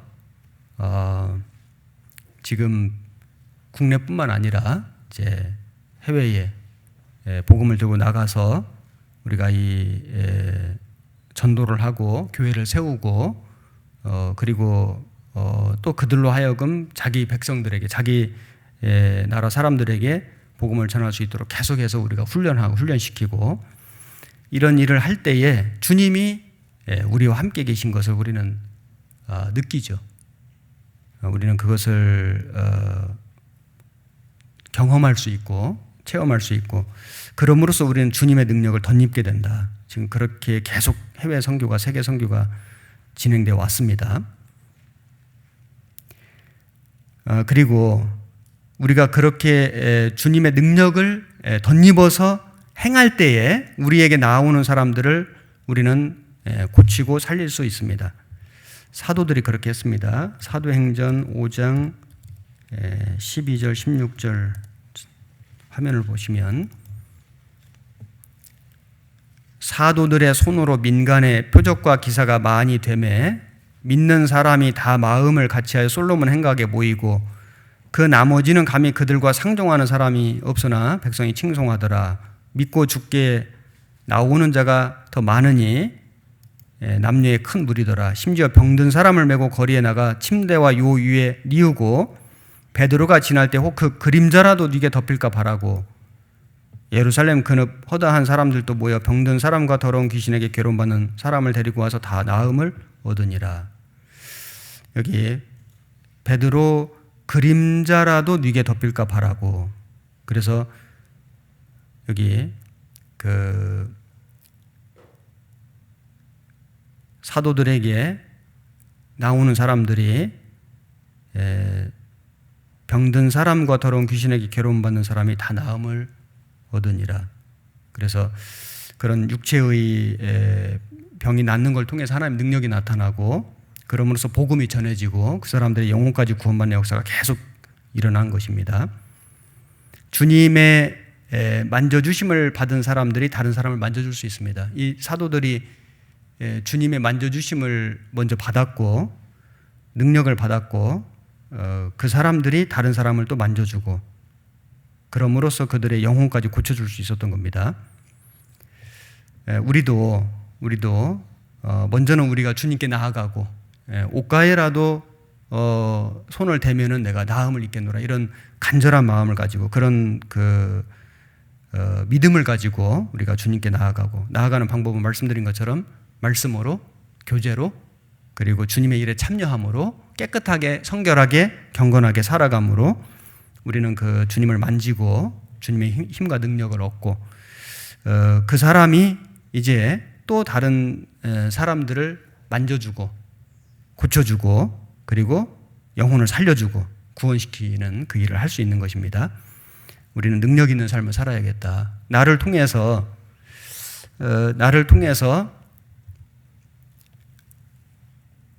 정말 내 주변에 있는 사람들에게 한 사람에게라도 몇 사람에게라도 우리는 정말 그 복음을 전해서 그 사람이 구원받도록, 그리고 구원받은 사람이 성장하도록 또 다른 열매를 맺도록 그 일을 우리가 해야 되지 않을까요? 그것이 능력이 있는 삶이에요. 세상에서 형통하고 세상에서 많은 것을 누리는 그것도 괜찮지만은 그렇게 함으로써 물론 더 이렇게 신앙생활을 우리가 더 힘있게 할 수도 있지만은 세상에서 그런 어떤 형통한 그거보다 주님의 능력을 입어서 정말 사람의 영혼을 살리는 그 일을 힘있게 하는 그 사람이 정말 능력 있는 삶을 사는 것입니다. 그리고 이제 알파와 오메가 되신 주님을 섬기는 사람이 해야 될 세 번째는 끝까지 믿음을 지키고 우리는 충성해야 되겠다. 끝까지. 이 끝까지라는 것이 참 중요하죠. 하나님은 신실하신 하나님, 끝까지 말씀을 다 이루시는 하나님이신데 우리도 그 하나님을 참으로 섬긴다면은 우리도 끝까지 그 주님을 섬기는 삶을 살아야 한다. 시작은 좋았는데 끝이 좋지 않은 사람들이 꽤 있었습니다. 가인도 마찬가지고요. 가인도 그랬고 최초의 살인자가 되었죠. 그리고 에서도 마찬가지고 한 그릇 팥죽에 장자 명분을 팔고 망령된 사람이 됐습니다. 삼손도 나실인으로 선택받았고 사사로 일했는데 들릴라 여인을 사모해서 무릎을 베고 잠들었습니다.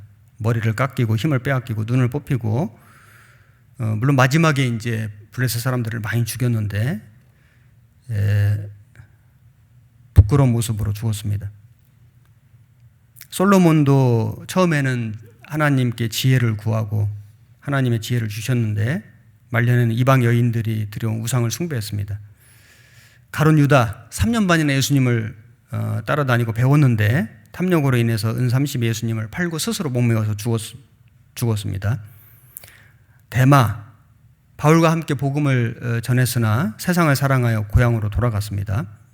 마가는 한때는 잠시 전도되어서 이탈한 적은 있었지만은 결국 돌아와서 유익한 사람이 됐죠. 마지막이 중요하잖아요. 마지막.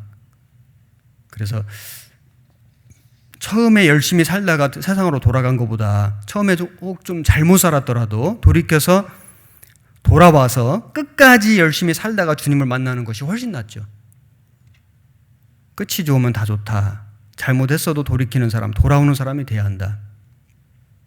사도 바울은 처음에는 교회를 핍박하고 주님을 대적했습니다. 그런데 그가 구원받은 이후에 정말 죽을 때까지 목숨을 다해서 복음을 전했고 목전려서 로마에서 순교했습니다.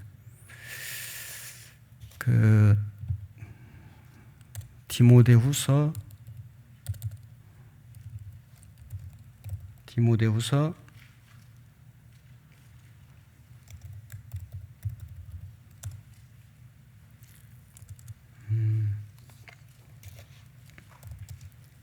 3장 5절 6절 여기 보시면은 또한 모세는 장래의 말할 것을 증거하기 위하여 하나님 온 집에서 사환으로 충성하였고 그리스도는 그의 집 맡은 아들로 충성하였으니 우리가 소망의 담대함과 자랑을 끝까지 견고히 잡으면 그의 집이라. 끝까지 견고히 잡으면, 끝까지가 중요하죠. 3장 14절에 우리가 시작할 때 확실한 것을 끝까지 견고히 잡으면 그리스도와 함께 참여한 자가 되리라. 끝까지가 중요하죠. 히브리서 6장 11절 우리가 간절히 원하는 것은 너희 각 사람이 동일한 부지런을 나타내어 끝까지 소망의 풍성함에 이르러 게으르지 아니하고 믿음과 오래 참음으로 말미암아 약속들을 기업으로 받는 자들을 본받는 자 되게 하려는 것이니라. 여기에 끝까지 소망의 풍성함에 이르러 그러기 위해서 우리는 동일한 부지런 정말 게으르지 말고 열심을 품고 주를 섬기는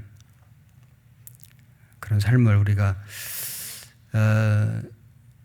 지금까지 잘했다면은 조금 더 주님 오시는 날까지 끝까지 우리가 최선을 다해야 된다.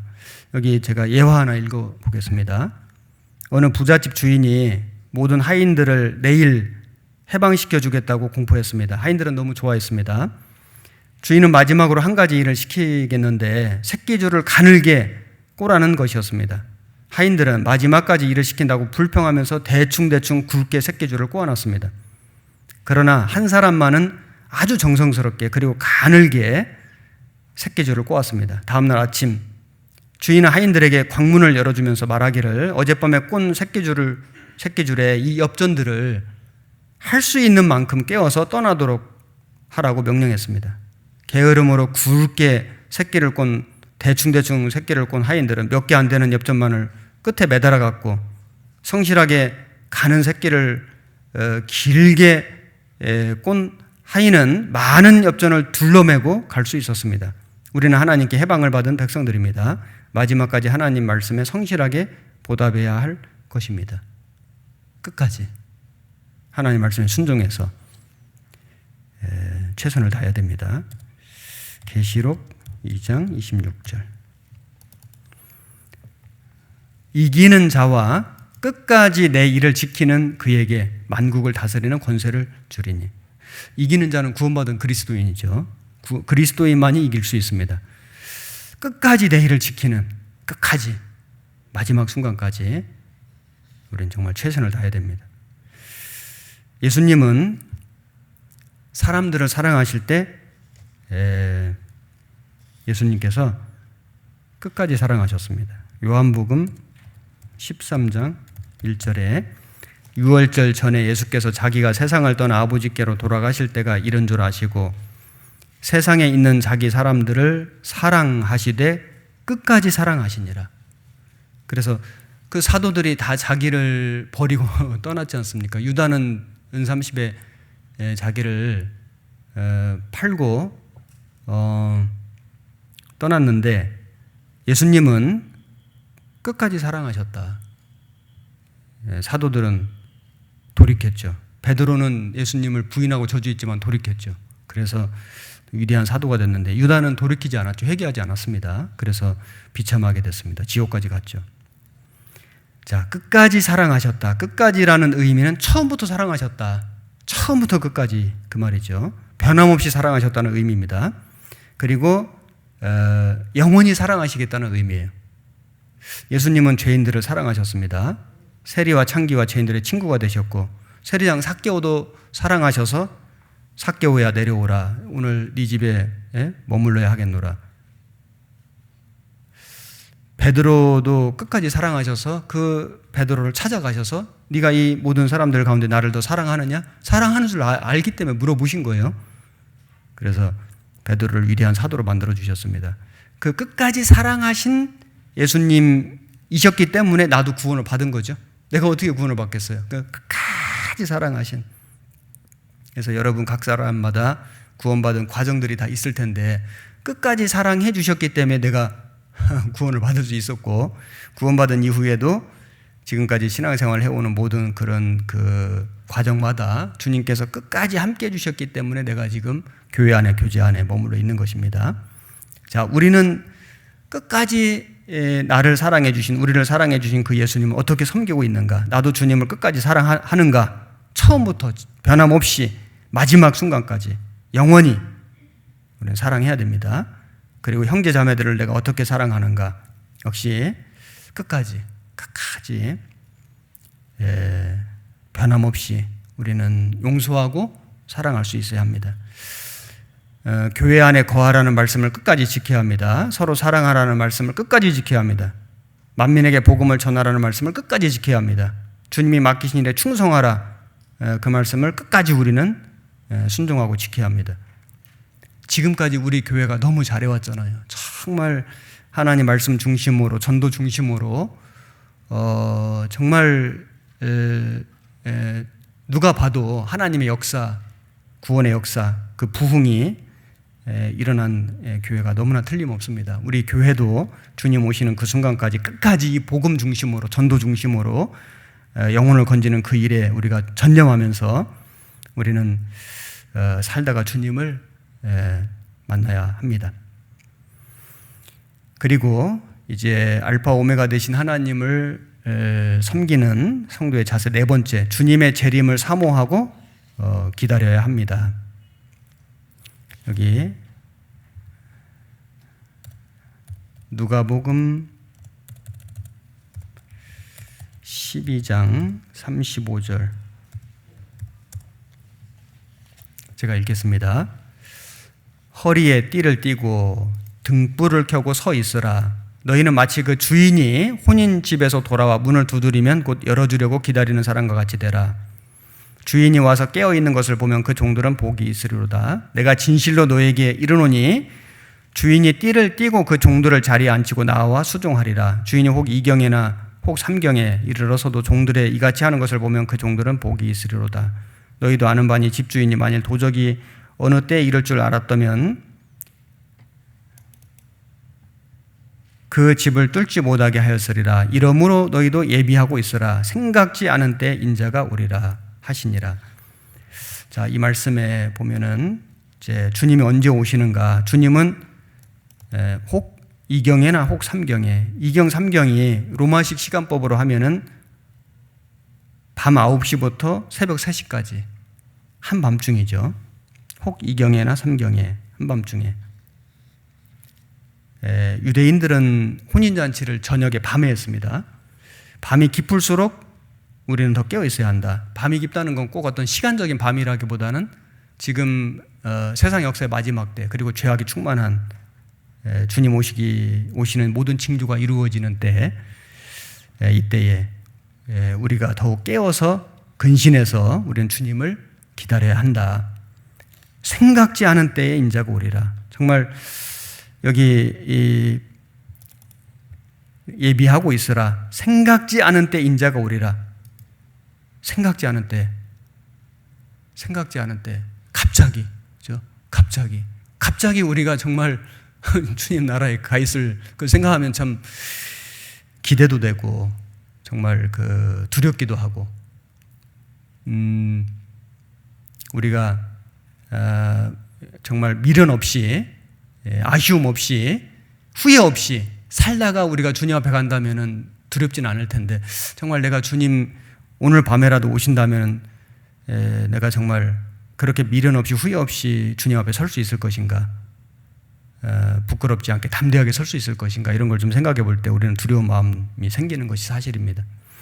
예비하고 있어야 된다. 생각지 않은 때 인자가 정말 오실 것이다. 우리 시대가 그런 시대를 지금 살고 있죠. 매일매일 하루하루가 정말 오늘 오실 수도 있잖아요. 내일 오실 수도 있고 모레 오실 수도 있고 그런 시대에 우리가 살고 있는 것이 틀림없이 맞습니다. 데살로니가 전서 5장 1절 2절 형제들아 때와 시기에 관하여는 너희에게 쓸 것이 없음은 주의 날이 밤에 도적같이 이럴 줄을 너희 자신이 자세히 알미라. 도적같이. 예수님이 도적이다 그 말이 아니라 도적같이 오신다. 도적은 주로 밤에 오죠. 세상이 죄악이 충만할 때 갑자기 오죠. 미리 뭐 전화 안 해주고 오죠. 갑자기 오고 도적은 와서 그 집안에 가장 중요한 거, 비싼 거 가져가듯이 예수님은 오셔서 이 세상에 가장 보배로운 구원받은 사람의 영혼을 데려가신다. 우리죠, 우리. 여기 계시록 16장 15절 보라 내가 도적같이 오리니 누구든지 깨어 자기 옷을 지켜 벌거벗고 다니지 아니하며 자기의 부끄러움을 보이지 아니하는 자가 복이 있도다. 그래서 우리는 정말 세상과 좀 구별되어서 경건하게 믿음을 지키고 복음을 전하고 함께 모여서 서로 용서하고 사랑하며 비록 세상에서는 우리가 환난을 당하고 핍박을 당할지라도 우리의 믿음을 우리가 굳건하게 지키다가 우리 주님 앞에서 정말 부끄럽지 않게 서야 되겠습니다. 개인적으로도 그렇고 우리 교회적으로도 그렇습니다. 우리가 이 주님의 재림을 기다리는 자세가 누가복음 12장 35절 찾았던 본문인데 허리에 띠를 띠고 등불을 켜고 서 있으라. 자, 허리에 띠를 띈다는 것은 일하는 자세, 일하다가 주님을 만나야 되겠다. 편히 쉬다가 안식을 누리다가 우리가 주님을 만나는 게 아니고 우리는 열심히 주님의 일을 하다가 띠를 띠다가 그리고 띠를 띈다는 건 순례자, 여행자거든요. 그래서 우리가 이 순례의 길을 믿음의 길을 우리가 열심히 달려가다가 우리 주님을 만나야 되고 그리고 등불을 켜고 깨어있는 모습이죠. 10처녀가 다 졸며 잤습니다. 그중 5처녀는 기름이 있었는데도 다 졸며 잤잖아요. 우리는 성령을 받은 사람으로서 깨어 있어서 부끄럽지 않게 주님을 만나야 되겠고 그리고 서 있으라. 위치를 지키면서 그래서 육신의 위치도 잘 지키고 육신의 위치라는 것은 청년들은 청년의 모습으로 자녀들은 정말 그 올바른 자녀의 모습으로 또 학생들은 이 시대에 깨어있는 대학생의 모습으로 직장인은 직장인의 모습으로 뭐 부모는 부모의 그런 올바른 어떤 그런 모습으로 우리가 각자의 육신적인 그 위치를 잘 지키고 서 있는 것은 쉬운 일이 아니죠. 우리가 그 위치를 잘 지키고 그 다음에 신앙의 위치를 잘 지키고 그래서 교회 안에서 교제 안에서 말씀 안에서 믿음 안에서 살다가 우리는 주님을 만나야 한다. 자기 위치를 벗어나면 안 되죠. 각 사람에게 나눠주신 대로 하나님이 각 사람을 부르신 그대로 행하라. 그 부르심 그대로 지내라. 그래서 각각 부르심을 받은 그대로 하나님과 함께 거하라.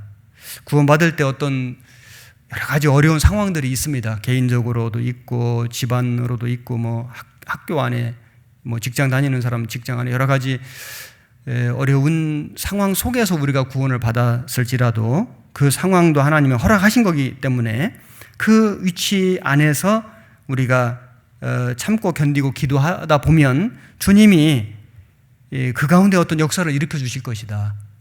그리고 그것이 감당하기 어렵다면은 또 어떤 하나님의 다른 뜻이 있다면은 하나님이 바꿔주시겠죠. 그죠? 이동해 주실 것이고 그래서 우리는 부르심 받은 그대로 지내라. 그 가운데서 주님이 어떤 뜻이 있고 목적이 있기 때문에 우리를 거기서 불러주신 거기 때문에 순종하고 인내하면서 기도하는 것이 필요할 것입니다. 위치를 잘 지키는 것이 중요하죠.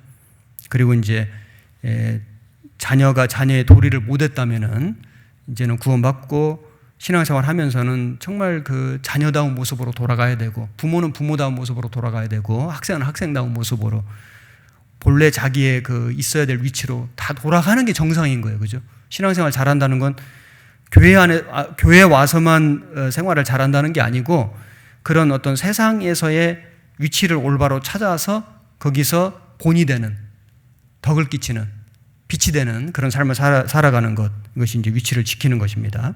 그래야만 그 사람을 통해서 또 복음이 전해질 것입니다. 그리고 우리 시대는 정말 때가 가까운 시대인데 계시록 22장 10절에서 12절에 또 내게 말하되 이 책의 예언의 말씀을 인봉하지 말라. 때가 가까우니라. 불의를 하는 자는 그대로 불의를 하고 더러운 자는 그대로 더럽고 의로운 자는 그대로 의를 행하고 거룩한 자는 그대로 거룩되게 하라. 자, 여기 때가 가까우니라, 인봉하지 말라. 그 다니엘서에 보면은, 다니엘서에는 이렇게 말씀하셨죠. 다니엘서 12장 4절에 다니엘아 마지막 때까지 이 말을 간수하고 이 글을 봉함하라. 많은 사람이 빨리 왕래하면 지식이 더하리라. 이 글을 봉함하라. 왜냐하면 그 당시에는 이 말씀들이 다 성취될 수 없는 시대예요. 그래서 그 당시에는 이 비밀이 오픈이 안 돼 있는 거예요. 그러나 때가 되면 하나님이 이제 이 말씀을 다 성취시켜 주시는 겁니다. 다니엘서 12장 8절 9절에 내가 듣고도 깨닫지 못한지라 내가 가로되 내 주여 이 모든 일의 결국이 어떠하게 쌈나이까. 그가 가로되 다니엘아 갈지어다 대저 이 말은 마지막 때까지 간수하고 봉함할 것입니다. 마지막 때까지 봉함하는데 마지막 때가 되면은 이 봉함된 말씀들이 다 이렇게 열리죠. 오픈이 되고 성취가 되는 겁니다. 우리 시대가 바로 그런 시대가 틀림없습니다. 그래서 인봉하지 말라. 때가 가까우니라. 지금 이스라엘 나라가 우리 시대에 벌써 한 70년도 더 전에 독립을 했고 완전히 회복이 됐고 무화과 나무의 비유를 배우라 다 성취가 되고 마지막 시대에 일어날 모든 징조들이 지금 우리 눈앞에 그대로 다 펼쳐졌고 특히 코로나19로 말미암아서 더욱더 아주 완연하게 아주 확연하게 마지막 징조들이 아주 눈앞에 성큼 다가왔다는 걸 우리가 느끼고 있습니다. 전도 집회 때 그런 내용들은 많이 공부할 것입니다. 자, 때가 가까우니라. 그러므로 우리는 어떻게 살아야 되냐면은 계시록 22장 아까 읽었던 본문 불의를 하는 자는 그대로 불의를 하고 더러운 자는 그대로 더럽고 의로운 자는 그대로 의를 행하고 거룩한 자는 그대로 거룩되게 하라. 자, 마지막 때니까 이제 구원 안 받은 사람 그냥 내버려 둬라 그 말씀이 아니고 그런 말씀이 아니고 마지막 때가 되면 될수록 신앙의 양극화가 아주 심해질 거기 때문에 그러니까 구원 안 받은 사람, 하나님을 불신하고 대적하는 사람들은 더 많이 대적할 것이고 그래서 그런 사람들은 정말 더 마음이 아주 악해지고 막 강팍해지고 아주 막 그 죄에 사무쳐서 막 그렇게 산다 할지라도 그럴지라도 구원받은 사람은 여기 의로운 자는 그대로 의를 행하고 거룩한 자는 그대로 거룩되게 하라. 세상은 그렇게 될지라도 지금 되고 있죠. 그렇게 되고 있죠. 지금 얼마나 교회를 아주 막 욕을 하고 아주 막 교회가 정말 아주 무슨 코로나 무슨 감염 온상처럼 막 그렇게 취급을 받고 사람들이 아주 이 하나님을 막 욕하고 이 교회 다니는 사람들을 아주 비방하고 지금 아주 엄청납니다. 그리고 이런 이제 그 마지막 시대의 징조가 다 눈앞에 펼쳐지고 이루어짐에도 불구하고 자기 영혼에 관심이 없잖아요. 자기 영혼에 관심이 없고 더 세상을 발전시켜가지고 과학을 발전시켜가지고 마치 바벨탑을 쌓아서 홍수를 면하려는 것처럼 세상의 그런 어떤 사람의 지식과 두뇌와 그 어떤 문명과 그런 그 어떤 문명의 이기로 이런 문제들을 해결해 보려고 노력하는 것이 지금 세상의 모습이죠. 그럼에도 불구하고 구원받은 사람은 그런 세상을 닮지 말고 쫓아가지 말고 그런 세상과 정말 더 우리가 이렇게 분명하게 구별이 되어가지고 그래서 그대로 의를 행하고 정말 끝까지 하나님 말씀에 순종하고 하나님 말씀을 쫓아 살고 그리고 구별되어서 깨끗하게 경건하게 거룩하게 살고 그리고 주님의 복음을 전하는 사람이 되어라. 나무가 의의 나무가 되었다면 의의 열매를 맺으라. 세상에 빛이 되었다면 빛을 세상에 드러내라. 소금이 되었다면 끝까지 녹아서 소금의 역할을 하라. 이것이 이제 마지막 시대에 우리 구원받은 그리스도인에게 주신 하나님의 거룩한 명령입니다. 그리고 이제 마지막 5번째가 상급을 받도록 열심히 일하다가 주님을 만나야 되겠다. 행한 대로 갚아주시는 하나님이시잖아요. 알파 오메가. 그렇다면 우리도 그 주님의 상급을 받도록 열심히 일하다가 우리는 주님을 만나야 하겠습니다. 여기 계시록 22장 12절 13절 아까 읽었던 말씀인데, 보라 내가 속히 오리니 내가 줄 상이 내게 있어 각 사람의 그의 일한 대로 갚아주리라. 일한 대로 갚아주리라. 공부를 열심히 하는 학생들은 공부를 해서 시험 성적을 잘 받아서 받는 그 상이 있잖아요. 상을 바라는 사람들이 열심히 하는 거예요. 그리고 시험 날짜가 멀지 않았다, 얼마 남지 않았다, 가까웠다 생각하는 사람들이 열심히 하게 돼 있어요. 그런데 별로 상에 관심 없는 사람들은 공부 열심히 안 합니다. 이거 해서 내가 얼마나 좋아진다고 하면서 이렇게 상에 대해서 관심이 없는 사람들은 공부 열심히 안 하고, 그리고 아직 시험 보려면 시간 많이 남았다 이렇게 생각하는 사람은 열심히 안 하게 돼 있어요. 그런데 얼마 안 남았다, 이제 내일 시험이다 그런 마음에 급박함이 있는 사람은 열심히 공부를 하게 돼 있죠. 우리 구원받은 그리스도인의 신앙생활도 마찬가지입니다. 누가 신앙생활을 열심히 하는가? 주님이 주시는 상급을 바라보는 사람. 정말 주님 나라에 가서 나는 상급받고 싶다, 칭찬받고 싶다, 부끄럽게 되고 싶지 않다는 마음을 가진 사람이 열심히 살게 돼 있고, 주님 오실 날이 너무 가깝다, 내일 오실지도 모른다, 오늘 밤에 오실지도 모른다, 이런 생각을 가진 사람은 열심히 안 살 수가 없죠. 모세가 시내산에 올라갔을 때 백성들이 왜 금송아지 우상 만들어서 섬겼습니까? 모세가 산에서 내려오미 더딤을 보고 더디다고 생각하니까 우상 숭배에 빠진 겁니다. 우리 청년들은 이제 청년의 시절에 구원받은 것이 정말 엄청난 축복인데, 어떤 청년들은 혹시라도 괜히 일찍 구원받아가지고 하고 싶은 것도 못하고 세상 친구들처럼 마음대로도 못 살고, 이렇게 좀 죄짓고 살라 그래도 또 양심의 가책을 받고 이러니까 괜히 구원받아서 이렇게 괴롭고 이렇게 생각하는 사람은 없으시겠죠. 혹시라도 그런 생각이 혹시라도 든다면은 연세 많이 들어서 구원받으신 분한테 한번 여쭤보셔요. 어떤 게 더 좋은 것인지, 어떤 게 더 큰 축복인지. 우리 연세가 좀 드셔서 또 연세가 많으셔서 구원받으신 어르신들, 은빛 어르신들, 이런 분들은 내가 10년만 더 일찍 구원을 받았어도, 20년 전에만 젊을 때 구원을 받았다면은 훨씬 더 내가 많은 일을 하고 많은 사람을 하나님께로 인도했을 텐데, 이런 참 아쉬움, 그죠? 심지어 그런 원한, 정말 마음껏 힘있게 하지 못하는 그런 것에 대한 안타까움이 엄청나게 크실 겁니다. 우리가 청년의 시절에 구원받은 것은 엄청난 기회이고 축복이다. 예수님도 33세에 세상을 구원하는 일을 이루셨잖아요.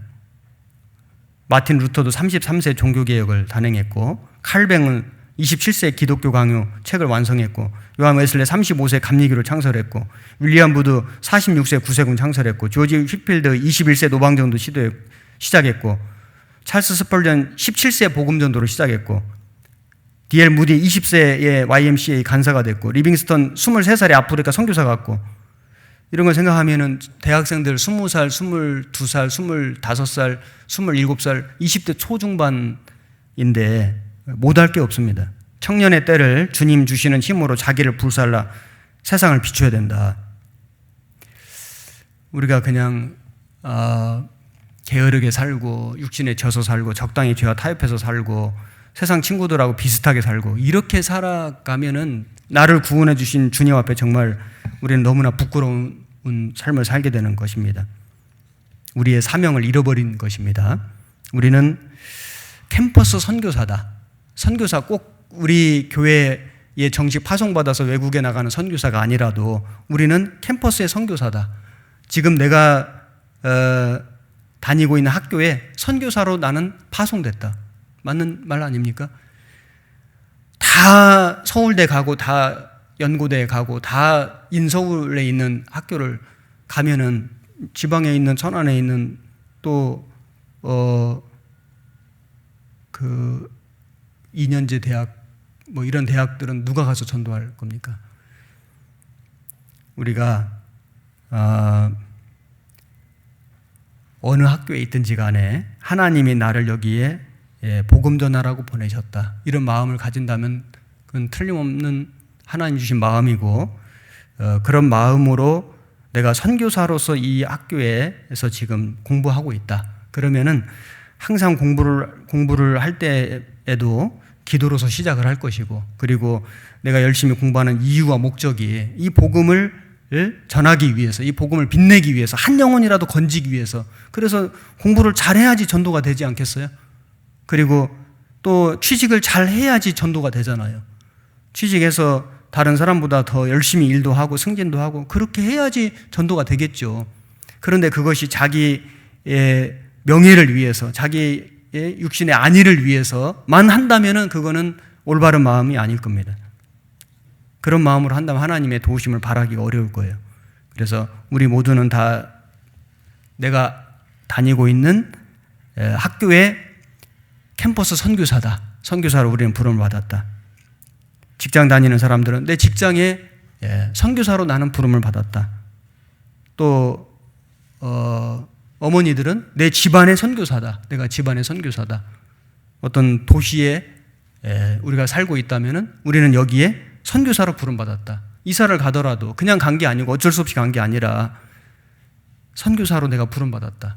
복음의 사명을 짊어지고 내가 여기에 왔다. 우리는 이 나라의 대한민국의 선교사다. 우리가 대한민국에 살고 있으니까요. 그런 마음가짐으로 우리는 살아가는 것이 합당할 것입니다. 그리고 실제로 교회의 명을 받아서 외국에 선교사로 가신 분들이 있잖아요.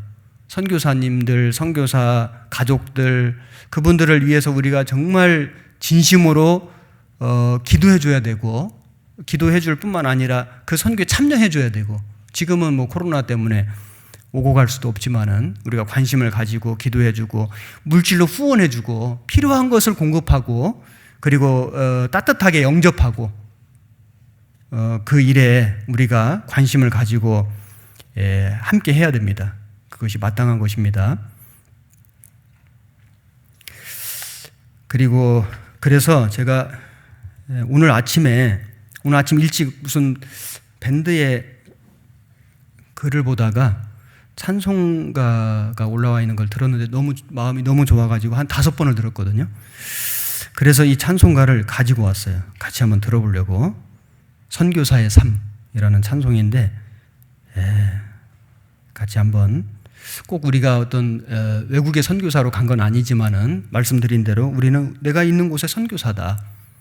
그리고 우리 청년들은 우리 대학생들은 정말 그 선교의 꿈을 가지고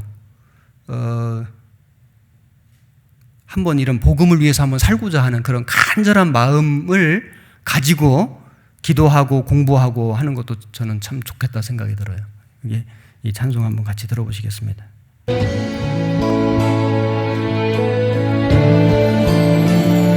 내가 즐기고 싶은 것을 포기하고 내가 누리고 싶은 것에 등 돌리고 내가 하고 싶은 일을 뒤로 하고 주님 일에 내 삶을 던지네.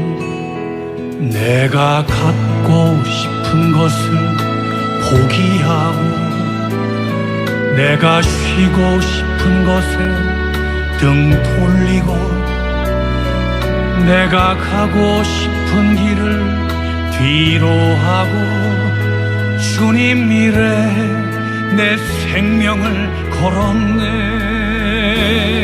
주님이 내 안에 주신 기쁨이, 주님이 내 안에 주신 행복이, 주님이 내 안에 주신 평안이 나를 날마다 살려내네. 내가 죄에서 떠나더니, 내가 욕심을 버렸더니, 내가 즐기는 것 포기했더니 선교사의 삶을 살게 하시네.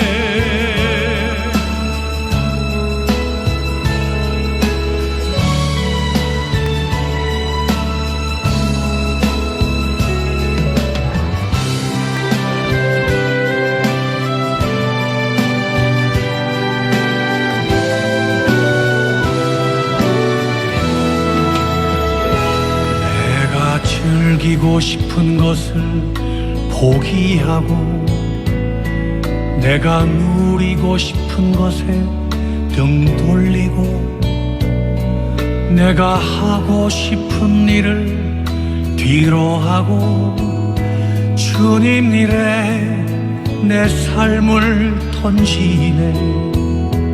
내가 갖고 싶은 것을 포기하고, 내가 쉬고 싶은 것에 등 돌리고, 내가 가고 싶은 길을 뒤로 하고, 주님 일에 내 생명을 걸었네.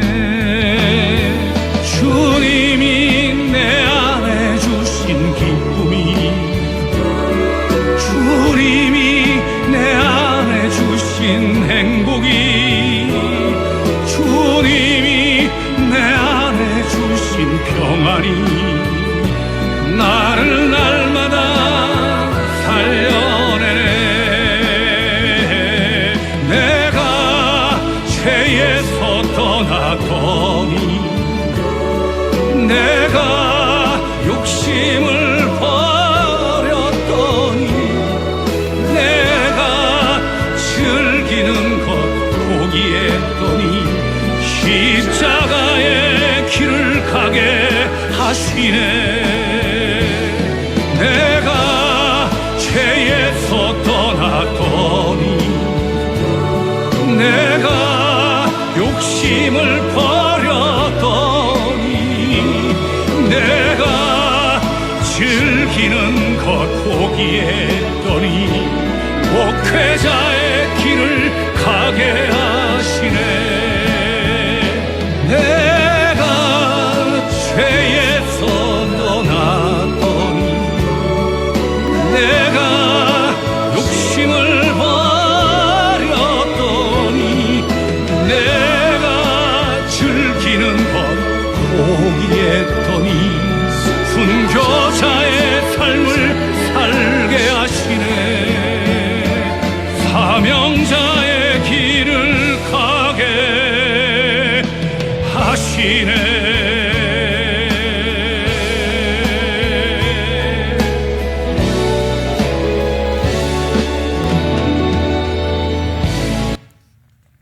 우리 교회 안에 구원받은 많은 형제 자매님들이 죄에서 구별된 삶을 살고, 자기 가고 싶은 길을 뒤로 하고, 그리고 즐기고 싶은 걸 포기하고, 누리고 싶은 거 등 돌리고, 하고 싶은 일을 뒤로 하고, 청년들, 대학생들, 학생들, 우리 어른들 다 그런 정말 귀한 삶을 사는 분들이 너무 많습니다. 그래서 주님이 우리 교회를 통해서 지금까지 엄청난 역사를 이루어 주셨습니다. 우리가 주님 오시는 날이 너무나 가까운 마지막 시대에 우리가 이 주님께 받은 이 사명, 우리 개인이 받은 사명, 우리 교회가 받은 이 사명을 우리가 끝까지 다하다가 우리 주님을 만나고 싶다는 마음이 너무 간절합니다. 여기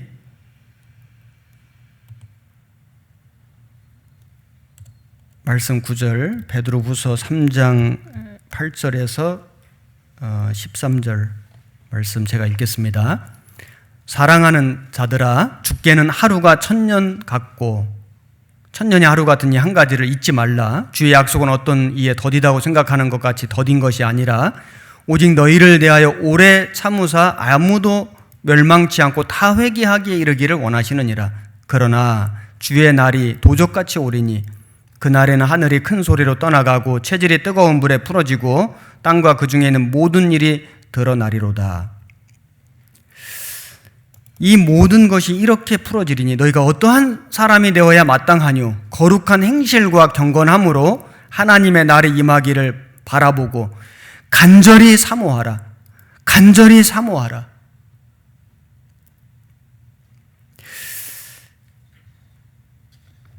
정말 주님 오실 날이 너무나 가깝고 오늘일지 내일일지 얼마나 더 있다 오실는지 정말 우리가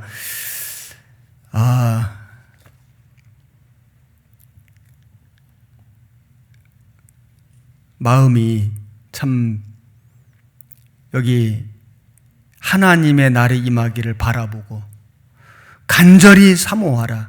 간절히 사모하라. 정말 이런 마음이 얼마나 중요한가.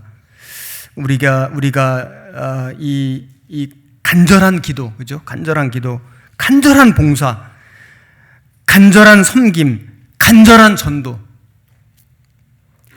진짜 간절하면 이루어지거든요. 사람이 어떤 소원이, 소망이 너무너무 간절해요. 사람에게 예언해도 사람도 그 소원을, 소망을 이루어 줄진데 하나님 앞에 정말 우리가 마음이 간절하다면은 하나님은 우리의 그 기도를 이루어 주실 것이다. 우리의 섬김을 통해서, 우리의 봉사를 통해서, 우리의 전도를 통해서 하나님의 역사를 이루어 주실 것이다. 그 간절함이 너무나 부족한 시대가 우리 시대에 열정이 없는, 열의가 없는, 열심이 좀 식어지는 미지근한 시대, 그런 시대에 우리가 살고 있지만은 우리 교회만큼은, 우리 구원받은 성도들만큼은, 우리 청년들만큼은, 우리 대학생들만큼은 우리가 정말 거룩한 행실과 경건함으로 하나님의 날이 임하기를 바라보고 간절히 사모하라. 그의 약속대로 의에 거하는 바 새 하늘과 새 땅을 바라보도다. 이런 마음을 가지고 우리가 살아야 되겠습니다. 다니엘서 12장 3절에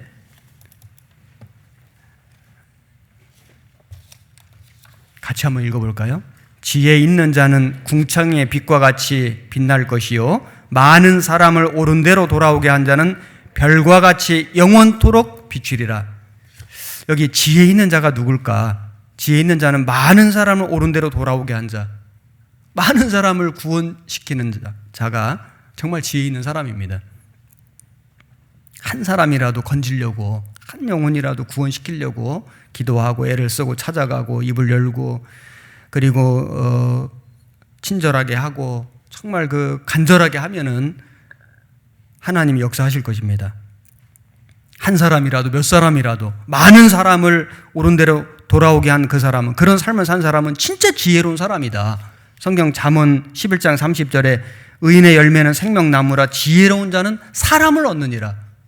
이 세상에 집을 넓히고 막 좋은 자동차를 사고 사업을 크게 하고, 물론 그게 꼭 나쁜 건 아니에요. 필요하면 해야 되죠. 그것도 복음을 위해서 할 수 있다면 당연히 해야 되는데 그것이 우리의 마음에 간절한 소원이 돼서는 안 되잖아요. 그것이 우리의 마음에 진정한 행복이 돼서는 안 되잖아요. 그걸 위해서 우리가 인생의 목표를 세우고 그걸 추구하고 살아간다면 그거는 잘못된 거잖아요.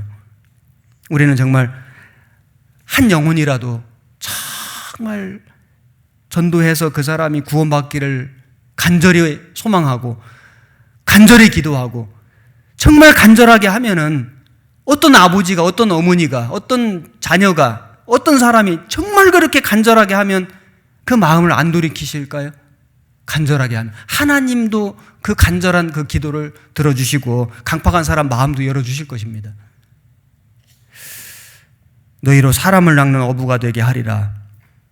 사람을 낚는, 세상의 어떤 물질을 낳고 명예를 낳고 인기를 낳고 세상의 헛된 것을 낚으러가는 사람이 아니라 사람을 낚는, 한 영혼을 낚는 어부가 되게 하리라. 우리가 이 사명을 우리는 받은 사람으로서 그 일을 위해 힘쓰다가 우리 다시 오시는 주님 앞에 정말 만나야 되겠습니다. 매튜 헨리라는 사람이, 저도 이 매튜 헨리의 책을 참 굉장히 좋아하는 사람 중에 한 사람인데 이렇게 말했습니다. 우리의 마지막 날을 준비하는 것이 우리 매일의 일이 되어야 한다.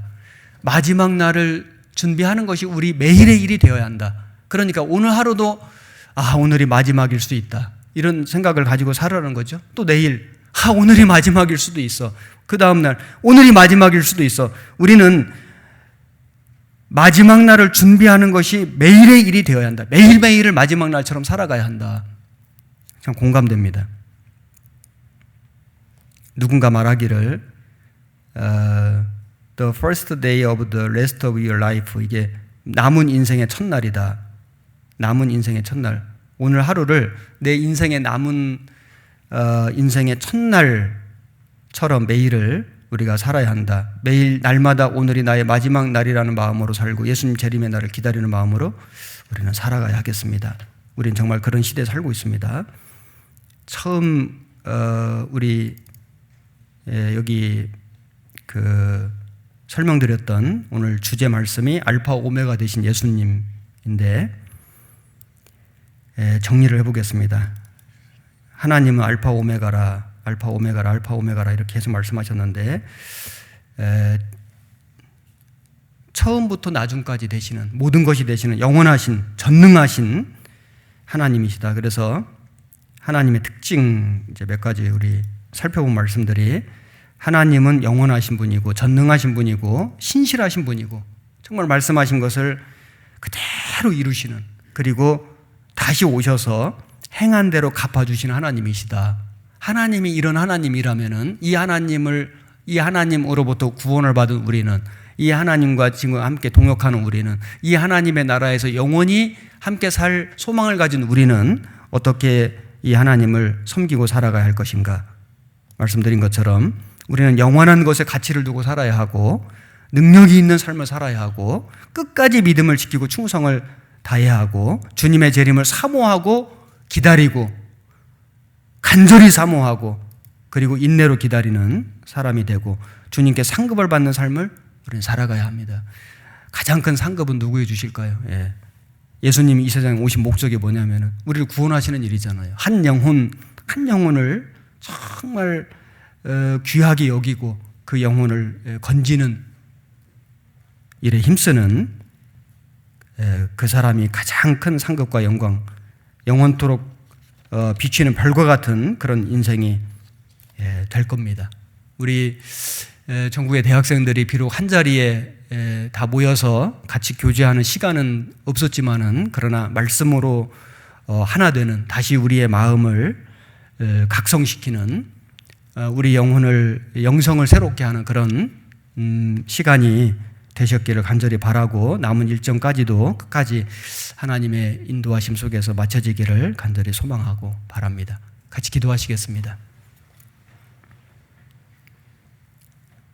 살아계신 하나님, 마지막 시대에 우리를 불러주시고 또 주님의 몸된 교회 안에 거하게 해주신 것 감사드립니다. 특별히 청년회 때 또 대학생 시절에 우리를 주님의 자녀로 불러주셨습니다. 사람을 낚는 어부가 되게 하리라 말씀하신 주님, 우리의 삶을 통해서 한 사람의 영혼이라도, 몇 사람의 영혼이라도 하나님께 인도할 수 있도록 도와주시고 우리가 그 일을 위해서 많은 것을 준비하고 또 열심히 공부할 수 있게 도와주옵소서. 우리 주님 오시는 그날, 머지않아 주님 만나는 그날 우리가 부끄럽지 않게 주님 앞에 담대하게 설 수 있도록 우리의 마음과 믿음 지켜주시고 세상의 헛된 것, 죄악된 것에 우리의 마음 빼앗기지 않도록 도와주시고 우리 모든 형제 자매들이 속해 있는 학교에서, 직장에서, 일터에서, 있는 곳에서 주님의 전도의 사명을 받은 선교사로서 살아갈 수 있도록 하나님 도와주옵소서. 우리의 남은 모든 삶을 주님 자비로우신 능력의 손길에 온전히 의지하옵고 우리를 사랑하시는 우리 구주 예수님 이름으로 기도드렸습니다. 아멘.